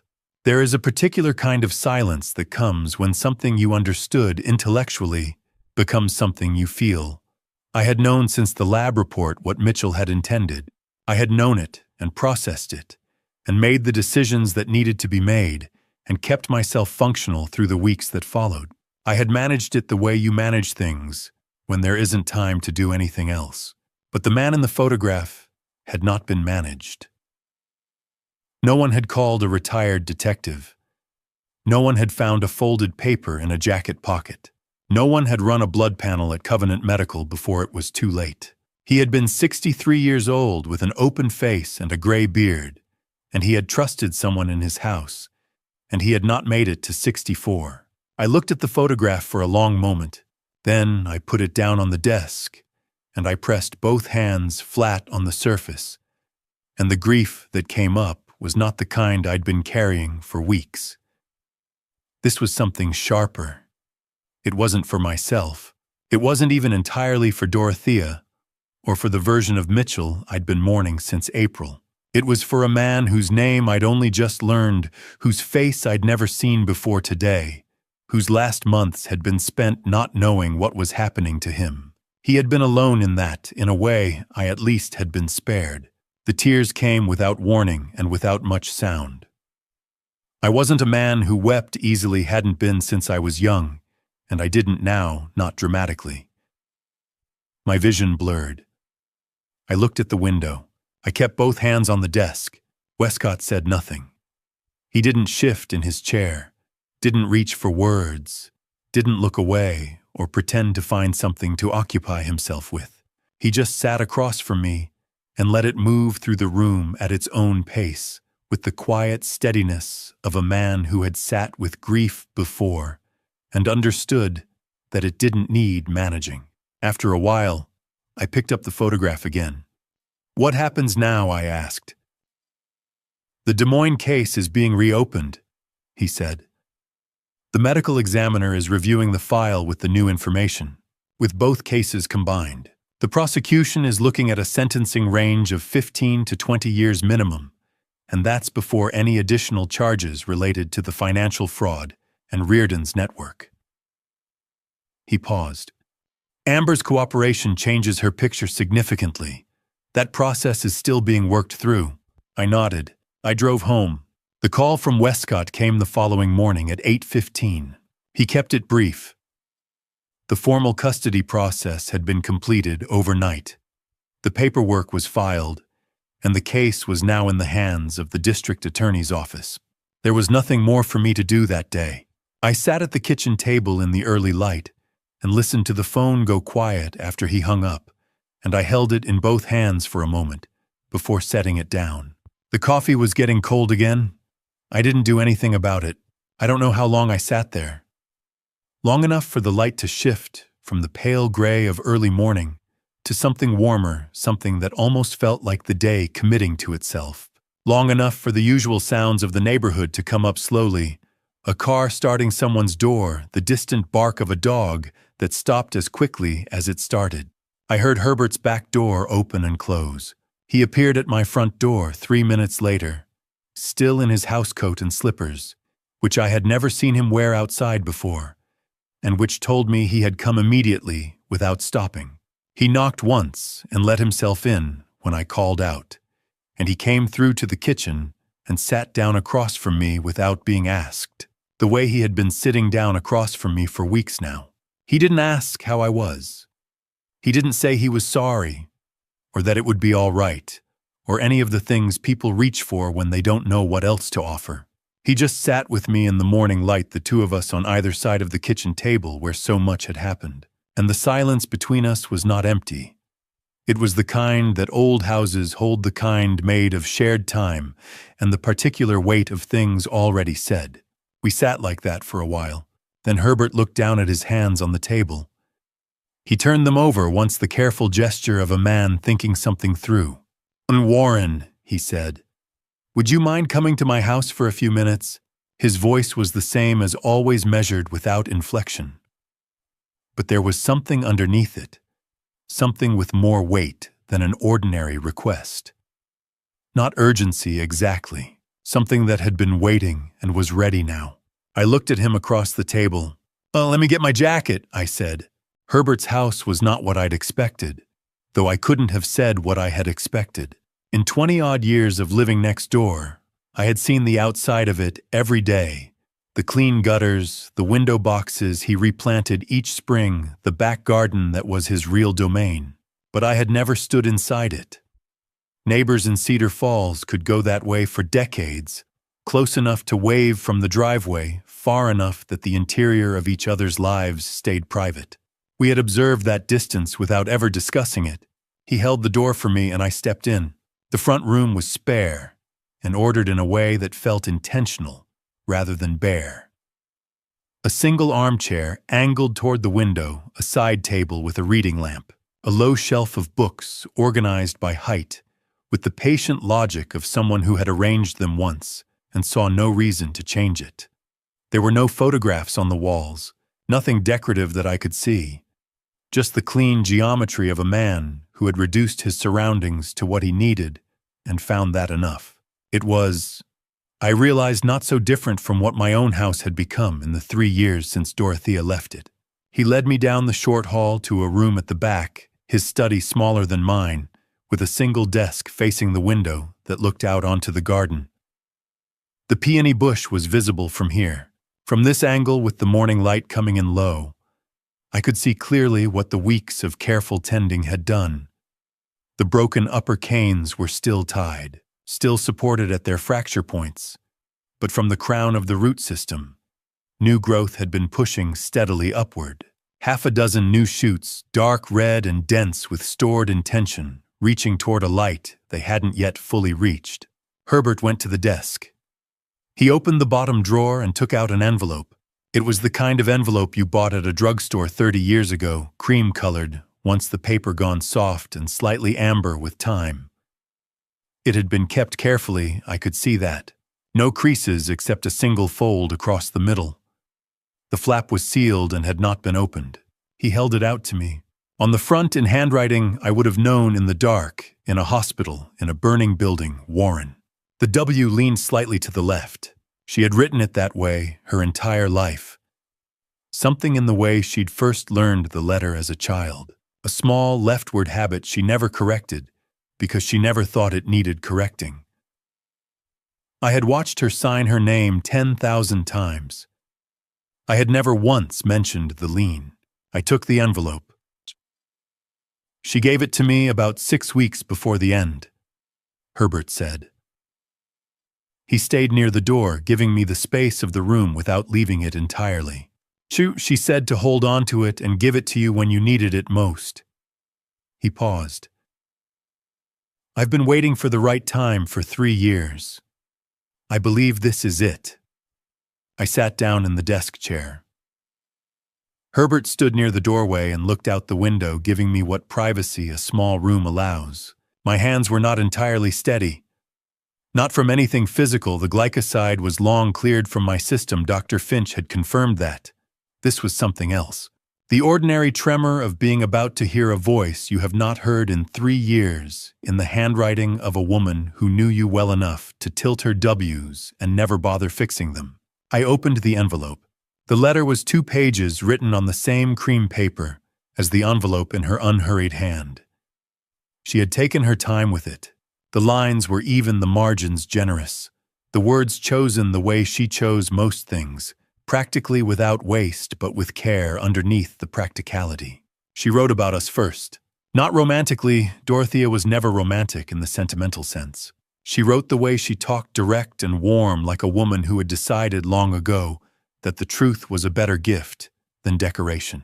She wrote about the specific texture of a long marriage, the way love, after enough years, stops being the feeling you have and becomes the way you move through a room. The habits you build around another person without noticing the particular ease of being known. She wrote that she had never once, not in 26 years, woken up beside me and wished she were somewhere else. I had to stop and look at the window for a moment after that. Then she wrote about Mitchell. She was careful with it. She wrote that she didn't know what she was seeing, only that something in him had shifted over the past few years. Something she noticed the way you notice a draft before you find the open window. She couldn't name it, she wrote. She had watched and waited, told herself she was wrong, told herself it was the ordinary distance a grown son develops from his parents. But it stayed with her. It had the specific quality of a concern she couldn't argue herself out of. She wrote, "I know you, Warren. I know you will defend him as long as defending him is an option." That's not a flaw. It's part of what makes you a good father and a good man. But it means you need someone watching from an angle you can't see from. I've asked Herbert. He's agreed. Trust him. She wrote that she was sorry she hadn't told me while she still could. She wrote that she had made a calculation. She hadn't wanted me to spend her last months carrying something that might never amount to anything, or something she might have been wrong about. She had wanted those months to be what they were. I was protecting you. She wrote the way you always tried to protect me. I hope you'll forgive me the same way I always forgave you. And then the last lines, the ones I won't write here, because they were written to me and no one else, and some things belong only to the person they were intended for. I read them twice. Then I folded the letter along its original creases, slid it back into the envelope, and held it in both hands for a moment. Herbert was still near the doorway, looking out the window. "What did she write?" he asked. Not intrusively quietly, the way you ask about something you have some claim to, and aren't sure how much of that claim to press. "She said she loved me," I said. My voice came out steadier than I expected. "And she said not to let the garden go." He made a small sound that might have been a response, or might have just been the acknowledgement of a man who already knew both of those things. We sat in the small study as the morning moved around us, the light shifting through the window, the garden outside, doing what it had been doing for weeks, quietly, without asking anything of either of us, working its way back toward what it was supposed to be. I looked at the peony bush through the glass. The broken canes were still there, the damage was real, and it wasn't going to disappear. But below them, rising from the root system, with the patient indifference of something that had survived worse, and knew it, those new shoots pressed upward. 6 of them now, maybe 7, dark red at the base greening as they reached the light. I looked at them for a long time. For the first time since April, since the photographs and the lab report and the envelope from the safe and everything that had come after, for the first time when I looked at that broken, tended, persisting plant, I did not see what Mitchell had done to it. I saw what was still alive underneath. The weeks after Mitchell was taken into custody were the quietest of my life, not peaceful, but hollow. The kind of quiet that comes when everything loud has finally stopped, and you don't yet know what you are without the noise. I functioned. I got up, made coffee, moved through the house. But there was a gap between me and the ordinary surfaces of my days that I couldn't close. I didn't know what face to carry outside, so mostly I stayed in. Herbert never pushed. Every morning between 7 and 7:30, something appeared on my front porch. The first few days it was produce from his garden, early lettuce in a paper bag folded at the top. Then a jar of blackberry preserves I hadn't known he still made. One morning, a sourdough loaf from the bakery on Center Street Connie's doing. I recognized it, routed through Herbert without ceremony or credit. One morning it was a book. A History of Black Hawk County Settlement and Community, 1840 to 1940. No note. I brought each thing inside and used it. I understood what he was doing. This was how Herbert Caulfield said I am here. Not with presence, not with words. With the small recurring evidence of a man who noticed and provided without making you ask. It was the most Midwestern form of care I'd ever encountered, and it held me together more than anything said out loud could have. The message came on a Thursday afternoon, unfamiliar number, Cedar Falls area code. "Mr. Pendleton? It's Amber. I won't contact you again if you'd rather I didn't. I just need you to know something I couldn't say clearly when Westcott was in the room. I knew about the insurance. I knew what the plan was. I have no excuse for that. But the man in Des Moines, I didn't know about him until the detective's interview. I didn't know there had been someone before you. I'm not asking you to forgive me. I just needed you to know I didn't know about him. I read it 3 times. She wasn't asking for forgiveness. She was drawing one honest line through a lot of dishonesty between what she had known and what she hadn't. And she drew it without softening the parts that were hers. There was something in that I hadn't expected. I typed 2 words I know. I sent it and turned the phone face down on the table. Then I looked at Dorothea's photograph on the shelf by the window. The frame I'd brought downstairs the first winter after she passed, because I wanted her in the room where I spent my time. For 3 years, I had been looking at it the way you look at something you're still in conversation with. I reached over and turned it face down, not in grief, not in anger. Something had shifted during those weeks, some quiet movement from waiting for guidance to understanding I would have to find it myself. Her letter was in my desk drawer. What she'd written was inside me now. I didn't need to keep looking outward for the next answer. The house was very quiet.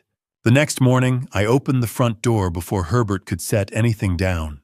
He was standing on the porch with a bundle of garden twine, which was apparently the day's offering. He looked at me with the measuring patience of a man who doesn't react before he has enough information. "You're up," he said. "I'm up," I said. The early June air was cool and green-smelling, the particular freshness of a Midwest summer just arriving at itself.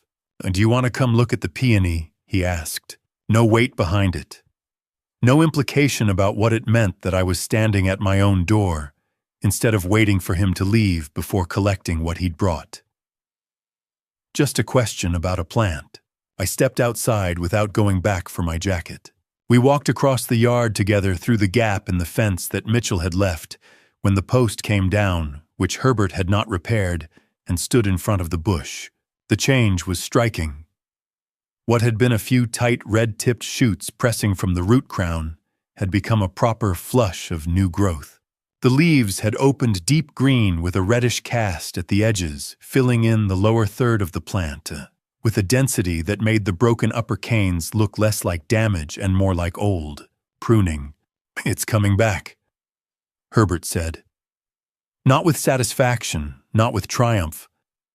The plain, level statement of a man describing what was in front of him. I looked at it without speaking.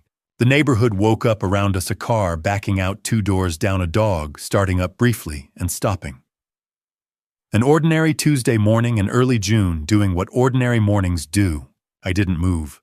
I wasn't ready to say anything yet. Wasn't sure I had words for what standing here was doing to something inside me that had been very still for a long time. But I stayed. And staying, I had learned recently, was sometimes the whole of what was needed. Westcott called on a Thursday afternoon in June. I was in the kitchen when the phone rang, standing at the counter with a glass of water I hadn't drunk yet, looking out at the yard, where the afternoon light was doing something generous with the color of the grass. I had been spending more time outside since the morning Herbert and I stood at the peony bush. Not much more, but some. I picked up on the second ring. His voice was the same as it always was, on the phone level, clear, each piece of information, delivered in its proper order without editorializing. He had news on 3 fronts, he said, and he'd start with the federal case. Dominic Reardon had been taken into federal custody 6 days earlier. The information Amber had provided during her cooperation sessions had been, in Westcott's words, exactly what the investigating team needed to complete a picture they'd been building for some time. Reardon's operation extended across 3 states and involved individuals well beyond Mitchell and Amber. The federal case was now considerably larger than anything that had started on a fence line in Cedar Falls. I listened without interrupting. Mitchell's attorney had negotiated a plea agreement. With both cases combined, Cedar Falls and Des Moines, the sentencing recommendation was 15 years with eligibility for review after 12 given cooperation and conduct. The agreement had been signed the previous week. Amber's situation was different. Her attorney had successfully argued a combination of coercion and substantive cooperation. She had been the first to provide actionable information, and she had done so fully and without conditions. The court had accepted a suspended sentence with 5 years of supervised probation and mandatory restitution. One more thing. Westcott said. Mitchell's attorney contacted me this week. Apparently, Mitchell had been requesting permission to write to you since the first days of his detention. His legal team advised him to wait until the plea agreement was finalized before sending anything. A pause. I'm told the letter was mailed last Tuesday. I thanked him and set the phone down on the counter. I stood there for a while looking at the yard. That evening, I went into the bedroom. I had been avoiding it in the way you avoid a room that holds too much. Not consciously. Not with any decision I remembered making, but in the practical way of a man who finds reasons to sleep on the couch some nights and doesn't examine them too carefully. Everything in there was still the way it had been when Dorothea was alive. Her side of the dresser. The small lamp she'd chosen because the light was warm. The particular way the curtains hung because she'd measured them herself and been precise about it. I sat on the edge of the bed and looked at the room. I wasn't ready to change any of it, but I thought I could start coming back in. The envelope arrived on a Tuesday morning in mid-July. I found it when I brought in the paper, a standard white envelope Cedar Falls postmark return address, printed in the small institutional font of official correspondence M. Pendleton Blackhawk County Correctional Facility. I carried it inside. I set it on the kitchen table and sat down across from it, the way you sit across from something you're not sure how to approach. The handwriting on the front was Mitchell's. I recognized it before I consciously registered what I was looking at. That particular slant, the way he formed his capital P, the slight crowding of letters toward the right side of available space. I had watched that handwriting develop from the uncertain printing of a third grader practicing on lined paper at this same table. I sat with it for a long time. I picked it up, turned it over, set it down again. Picked it up once more, held it for a moment, feeling the slight weight of however many pages were inside. And then I got up and went to the desk in the hallway and opened the top drawer and placed it inside face up, so the handwriting wasn't the first thing I'd see the next time I opened it. I went back to the kitchen and stood at the window. Herbert came over that evening without being asked. He had developed over the months an informal sense of when company was needed that required no explanation from either of us. He came through the back door the way he'd started doing after I left it unlocked for him one afternoon, and neither of us made note of it. He saw the envelope on the table immediately. I'd left it there after dinner, moved it from the drawer, not entirely sure why. He glanced at it once, then at me, then crossed to the counter and poured coffee into the 2 mugs I kept on the right side of the cabinet, the way he'd learned I kept them. He sat down. The envelope sat between us on the table. Neither of us referred to it directly. We talked about the peony. It had put out 8 new shoots, now the foliage full enough that Herbert had begun removing the support ties from the lower canes, letting them bear their own weight. We talked about the weather, which had turned hot the way Iowa summers do in July, heavy and insistent. Connie had mentioned something about a neighborhood gathering in August that neither of us had decided about yet. At some point the coffee was finished. I picked up the envelope, held it for a moment, and then walked to the kitchen drawer, the one beside the stove, the one I used for the ordinary things, and placed it inside. I did not turn the small latch. Herbert watched me do it. I turned back and met his eyes across the kitchen, and he gave me the look of a man who had seen a thing and understood it, and was not going to attach any words to it. We washed the mugs together in the sink. He let himself out the back, and I heard his footsteps cross the yard in the warm July dark. I stood at the sink for a moment. The drawer was closed. The latch was open. And somehow that small mechanical fact, the difference between shut and locked, felt like the most honest thing I'd managed in a long time.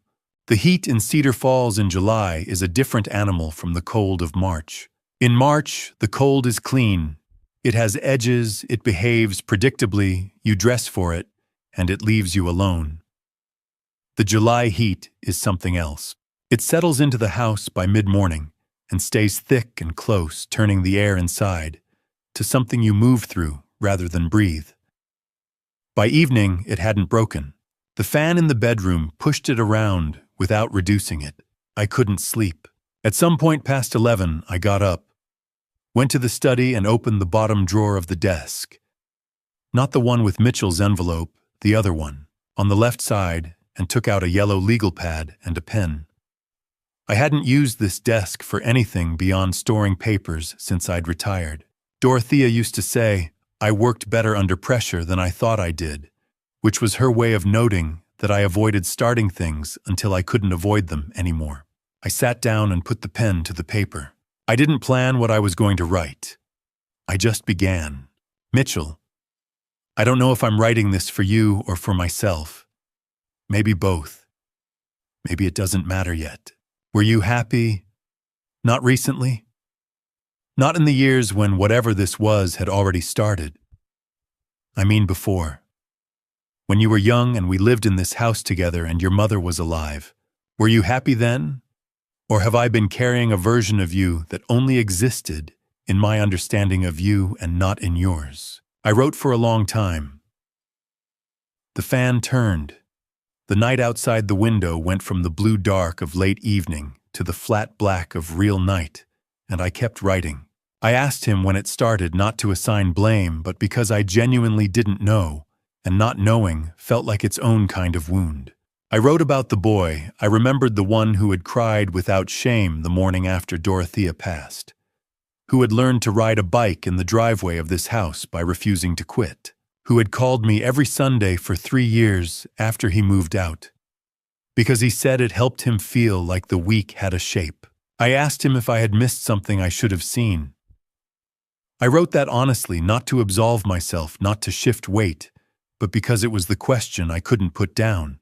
I had been his father for 31 years. A father is supposed to see. I hadn't. I don't know if that makes me responsible for what you chose. I don't think it does. But I've been sitting with the question anyway, because it seems like the kind of thing a person should sit with, rather than dismiss. I wrote until the legal pad had used up most of its pages. By then, the heat had thinned slightly, not enough to be comfortable, but enough to suggest the possibility of mourning. I folded the pages together, all of them, and held the stack for a moment. Then I went to the bookshelf and took down the small wooden box Dorothea had kept on her side of the bedroom, the one she'd used for letters and cards she wanted to keep. A plain cedar box with a brass clasp that she'd found at a market years ago. I had moved it to the study after she passed, because I couldn't look at it in the bedroom yet. I put the folded pages inside and closed the clasp. On the shelf beside the box, I set the photograph of Dorothea upright again. It had been face down for weeks. I looked at her face for a moment, turned slightly the way she always was in photographs, and then I went to bed and slept until the sun was high. In the morning, I went to Herbert's. The peony was our project, now mine and Herbert's, in the informal way that things become shared, without anyone declaring them so. He had been tending it alone for 30 years. Since April, he had let me participate, and since June, I had started arriving without being asked. That morning, he showed me the new root growth along the base, thin white threads, visible just below the soil line, where he'd pulled the mulch back carefully with 2 fingers. New feeder roots extending outward from the crown, seeking purchase in the soil beyond the original planting zone. He showed me how to water at the base rather than overhead, how to let the hose run slow and low, so the soil absorbed rather than ran. He showed me how to distinguish the yellow at the edge of a leaf that meant too little water from the yellow, that spread from the center and meant something else. He taught the way he did everything, without hurrying, without explaining beyond what was needed, pausing between steps to let the information find its place. At some point, while we were both crouched near the base of the plant, he said, without looking up from what he was doing, Dorothea used to say that caring for a garden is like caring for a relationship. He turned a leaf gently in his fingers to check the underside. She said you can't force it to grow. You can only make sure it has what it needs and then be patient. I looked at the plant in front of me. The damage from April was still visible. The place on the main cane where the fence post had struck it had healed into a raised, rough seam. Not invisible. Not something that would smooth over with time into something you couldn't find if you knew to look. The scar was part of the plant now incorporated into its structure, a permanent record of one morning's accident. But the cane was strong. It bore the new growth without bending. I stayed until mid-morning, then walked back across the yard to my own house. In the kitchen, I stopped and looked at the drawer beside the stove. I didn't open it. I just stood there and looked at it. The way you look at something, you're still in the process of deciding about not avoiding it, not ready for it, but no longer pretending it wasn't there. Then I looked out the window. The afternoon was still hours away, but the light had already taken on that warm, weighted quality of an Iowa summer evening, arriving early, turning the yard amber and slow. The peony was visible over the fence line, its foliage dense now, the broken upper canes still bearing the scars of April, but holding steady under the weight of all that new green. Something was shifting in me. I could feel it the way you feel a change in weather before the air confirms it. Something moving towards something slow and certain, working its way through without being hurried, like a root finding its direction in the dark. September arrived the way it always does in Cedar Falls, not with announcement, but with a gradual shift in the quality of light and air that you notice first at the edges of things. The maple at the corner of the yard had begun to turn at the tips of its highest branches, the green going soft and uncertain before committing to something warmer. The mornings carried a coolness that the afternoon still burned off, but you could feel winter thinking about it in the shadows. I had started sleeping with the bedroom window open again. It wasn't a decision I made consciously. I simply stopped closing it one night, and then kept not closing it, letting the night air move through the room the way it used to when Dorothea was alive, and she would pull the extra blanket up and complain in the morning that I'd let the house get cold. I didn't mind the cold. I was sleeping better than I had in years. One evening in the first week of September, I sat at the study desk without a specific reason to be there. I had been reading earlier, but the book was on the side table in the living room. I had come to the study the way you drift sometimes toward a room that holds something unfinished. I sat down and looked at the drawer beside the stove, then remembered I was in the study and looked instead at the drawer on the right side of the desk. I opened it. The envelope was where I'd placed it 2 months ago, face up, the handwriting visible. I picked it up and held it. What was different this time was the absence of the pull in both directions, the simultaneous urge to open it and to put it away that had made the thing so difficult before. That tension was quieter now. I held the envelope and let my thumb move across the return address, across Mitchell's name printed in the institutional font, across the stamp in the upper corner. I turned it over, looked at the sealed flap. Then I set it on the surface of the desk, in the circle of light from the lamp, and left it there. I didn't open it, but I didn't put it back. I went to bed and left the lamp on low, and the envelope sat in that small pool of light in the empty room, and for the first time, it didn't feel like something I was avoiding. It felt like something I was approaching from a direction, and at a pace I was choosing myself. The following afternoon, Herbert called and asked if I wanted to sit on his porch. He had put out 2 chairs facing the garden, old wooden chairs, repainted at some point, in a deep green that had faded to something more honest over the years. There was a small table between them, and on the table a pot of tea and 2 plain white cups. He poured without asking. I reached for the cup and picked it up. The tea was an herbal blend, something light and warm, the kind that smells faintly of dried flowers. I lifted it and drank without pausing, without running any calculation in the back of my mind, without the particular vigilance that had become part of every meal and drink for months. It was the first time since February that I had taken something from another person's hands without bracing. I don't think Herbert noticed. Or if he did, he had the grace not to mark it. We sat and looked at the peony. The plant had changed again with the season. The foliage had deepened from the fresh green of summer into the richer, more complex color of early autumn, the leaves taking on a reddish bronze at the edges, the whole bush fuller than it had been before April, the new growth from the base having added a density the plant hadn't carried before the accident. The healed section of the main cane was visible still, the raised seam of repair that would always be there. But the cane itself stood straight, bearing the weight of the season without accommodation. "It's stronger now," Herbert said. He was looking at the plant with the frank appreciation of a man who had been watching it for 30 years and knew exactly what he was seeing. The break forced it to grow differently. More roots, more lateral canes. It's sturdier than it was before. I looked at the healed seam. "You're not only talking about the plant," I said. "Oh no," he said. "I'm not. We sat with that for a while.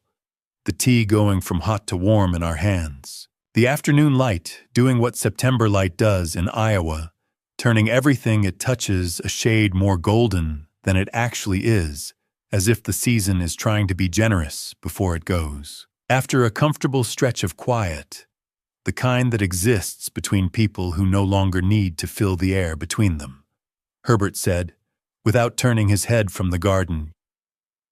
"You know, I've been thinking. I believe Dorothea sent you to me, not the other way around." I looked at him. "I had been alone for a long time," he said simply. "Longer than I'd admitted to myself. She knew that. She would have known that." He turned his cup in his hands. "I think she saw what the two of us might be to each other before either of us could see it." I thought about the man who had stood at my door at 10 o'clock on a March night, hat in hand, coat buttoned, having made a decision. The man who had left a history of Black Hawk County on my porch with no explanation, who had sat across from me in his kitchen while I read her letter and looked out the window and gave me the room to feel what I needed to feel. "Maybe she sent us to each other," I said. He considered that, gave a small nod the way he acknowledged things that seemed right to him. The light was going amber now, the yard settling into the early evening quiet of a neighborhood winding down. Somewhere down the street, a screen door closed. The maple at the corner showed more red in its upper branches than it had that morning. I finished my tea. I walked back across the yard in the cooling air through the fence gap that had never been repaired, and that I suspected now never would be, and into my house. In the study, the desk lamp was still on. The envelope was still where I had left it in the circle of light, face up, Mitchell's handwriting, visible from the doorway. I stood and looked at it for a moment. Then I left it there and went to make dinner. October came to Cedar Falls the way it always does all at once, as if the season had been waiting just off stage and finally decided it had been patient long enough. I woke to the sound of wind in the oak tree, the particular dry rustling of leaves that have committed to letting go.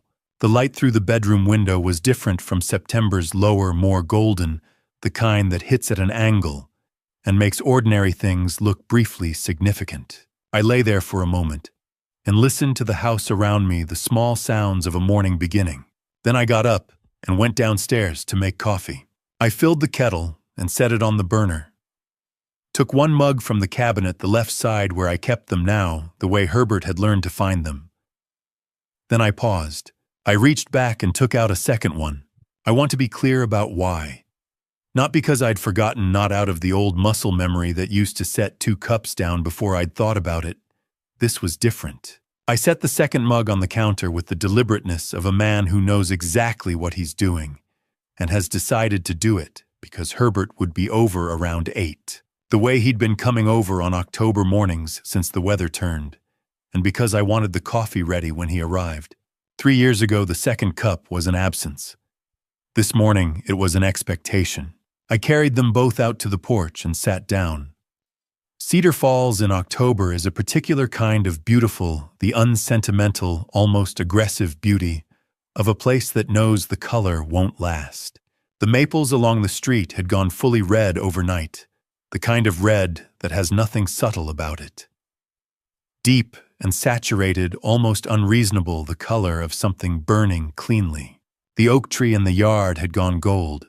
The light came through all of it at a low angle and turned the whole street into something that belonged on a postcard nobody bothered to make, because you'd have to be standing in it to understand.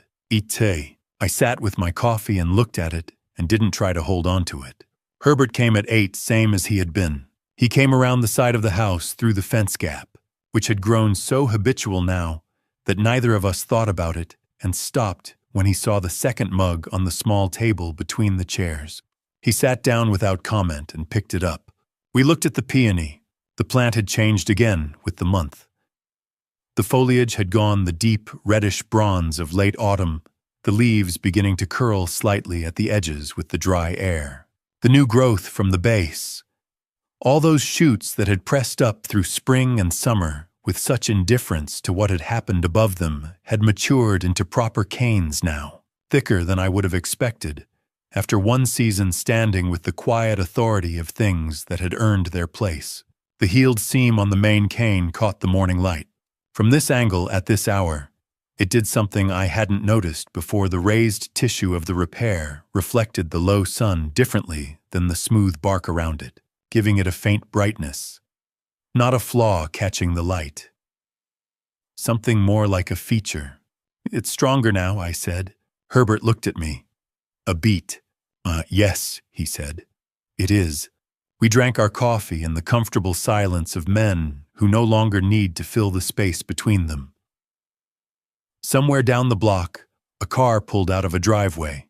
A few leaves came down from the oak in a gust, spinning past the porch railing, in no particular hurry. After a while I stood up. I went inside down the hall into the study. The envelope was on the desk where I'd left it the night before in the lamp's circle of light face up. I picked it up, and this time there was nothing complicated about the act of holding it. It was just an envelope. Heavy paper, Mitchell's handwriting, a stamp in the corner. A thing a person had written and sent across a distance. I carried it out to the porch. Herbert watched me come back through the door. His eyes went to the envelope, then to my face, then back to the garden. He didn't say anything. I sat down. I held the envelope in both hands and looked at it at the return address. Pendleton, Black Hawk County Correctional Facility, at the name printed above it. The name I had given him. The handwriting I had watched develop from uncertain third-grade printing at the kitchen table inside this house. I turned it over, looked at the sealed flap. I thought about the boy in the camping photograph. Both arms stretched wide, one hand in mine, one in Dorothea's, grinning with the full confidence of a child who believed the people holding him would always be there. I thought about the man in Westcott's photographs, leaning forward across a table in a coffee shop, relaxed and deliberate. I tried, as I had many times, to find the line between those two people, and as always, I couldn't find it. Maybe there wasn't one. Maybe the line was the whole story, too long and too complicated to trace from where I was standing. I set the envelope on the small table between the chairs. Then I picked up my coffee mug and placed it on top of the envelope, gently, squarely holding it, flat against the wood, so the October wind coming through the porch railing couldn't take it. Herbert looked at the mug sitting on top of the envelope. He looked at me. "Not today," I said quietly. "But maybe someday." He held my gaze for a moment. Then he gave one slow nod, the same nod he gave to things that seemed right to him, and turned back to the garden. We sat there as the morning moved around us. The light shifted. More leaves came down. The peony stood in Herbert's yard, with its healed cane catching the sun, its new growth dense and settled. The whole plant more substantial now than it had been before the morning. A fence post fell on it and changed everything. I looked at it for a long time. I thought about the March morning 7 months ago, when I had sat on this same porch with 2 cups and an ache I'd learned to call ordinary. I thought about everything that had moved through this house since then. The fear, the grief, the particular education of discovering that the people you trust most completely are still, in the end, people, capable of things you can't prepare for.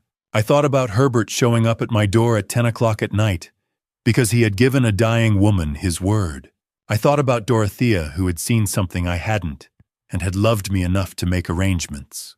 The envelope was still on the table under my coffee cup. The seal was still unbroken. I was 58 years old, sitting on my front porch in Cedar Falls, Iowa, on an October morning that was more beautiful than it had any right to be, And for the first time in a very long time, I was not thinking about what I had lost. I was looking at what was still here, the gold in the oak tree, the red in the maples, the man sitting in the chair beside me, the healed plant in the morning sun, the unlocked drawer inside, the letter waiting at its own pace for a day I hadn't chosen yet. It was enough. I was beginning to understand more than enough. That's my story. All of it, the parts I'm proud of and the parts I'm not. I was a father who loved his son so completely that I made loving him into a kind of blindness. I saw what I wanted to see. I filled in the gaps with the best version of him and called it faith. Don't be like me in that way. Love your family with your eyes open. Family Story teaches us this over and over, and we keep forgetting. If I could tell you one thing I learned from all of this, it's that trust is not the same as attention. You can trust someone and still pay attention. You can love someone and still ask hard questions. The two things are not opposites. I also learned that God doesn't always protect you from the hard road. Sometimes He just makes sure the right people are standing on it with you. Herbert Caulfield Gon Quanha, Toi Luk Moi Gio Gem. That was not coincidence. That was grace.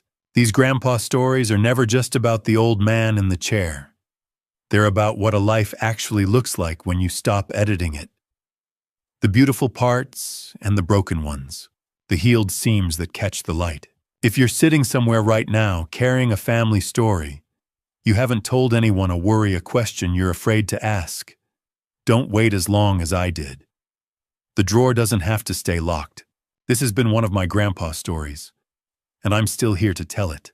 Thank you for staying with me all the way to the end of this one.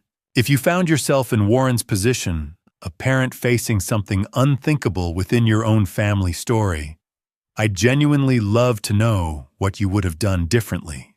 Drop it in the comments. Every perspective matters here. If this story moved something in, you consider subscribing so you don't miss what comes next. One small note. While this narrative draws from real human experiences and social themes, certain elements have been shaped for storytelling purposes. If this style of grandpa stories isn't your thing, no hard feelings. There's something for everyone on this channel.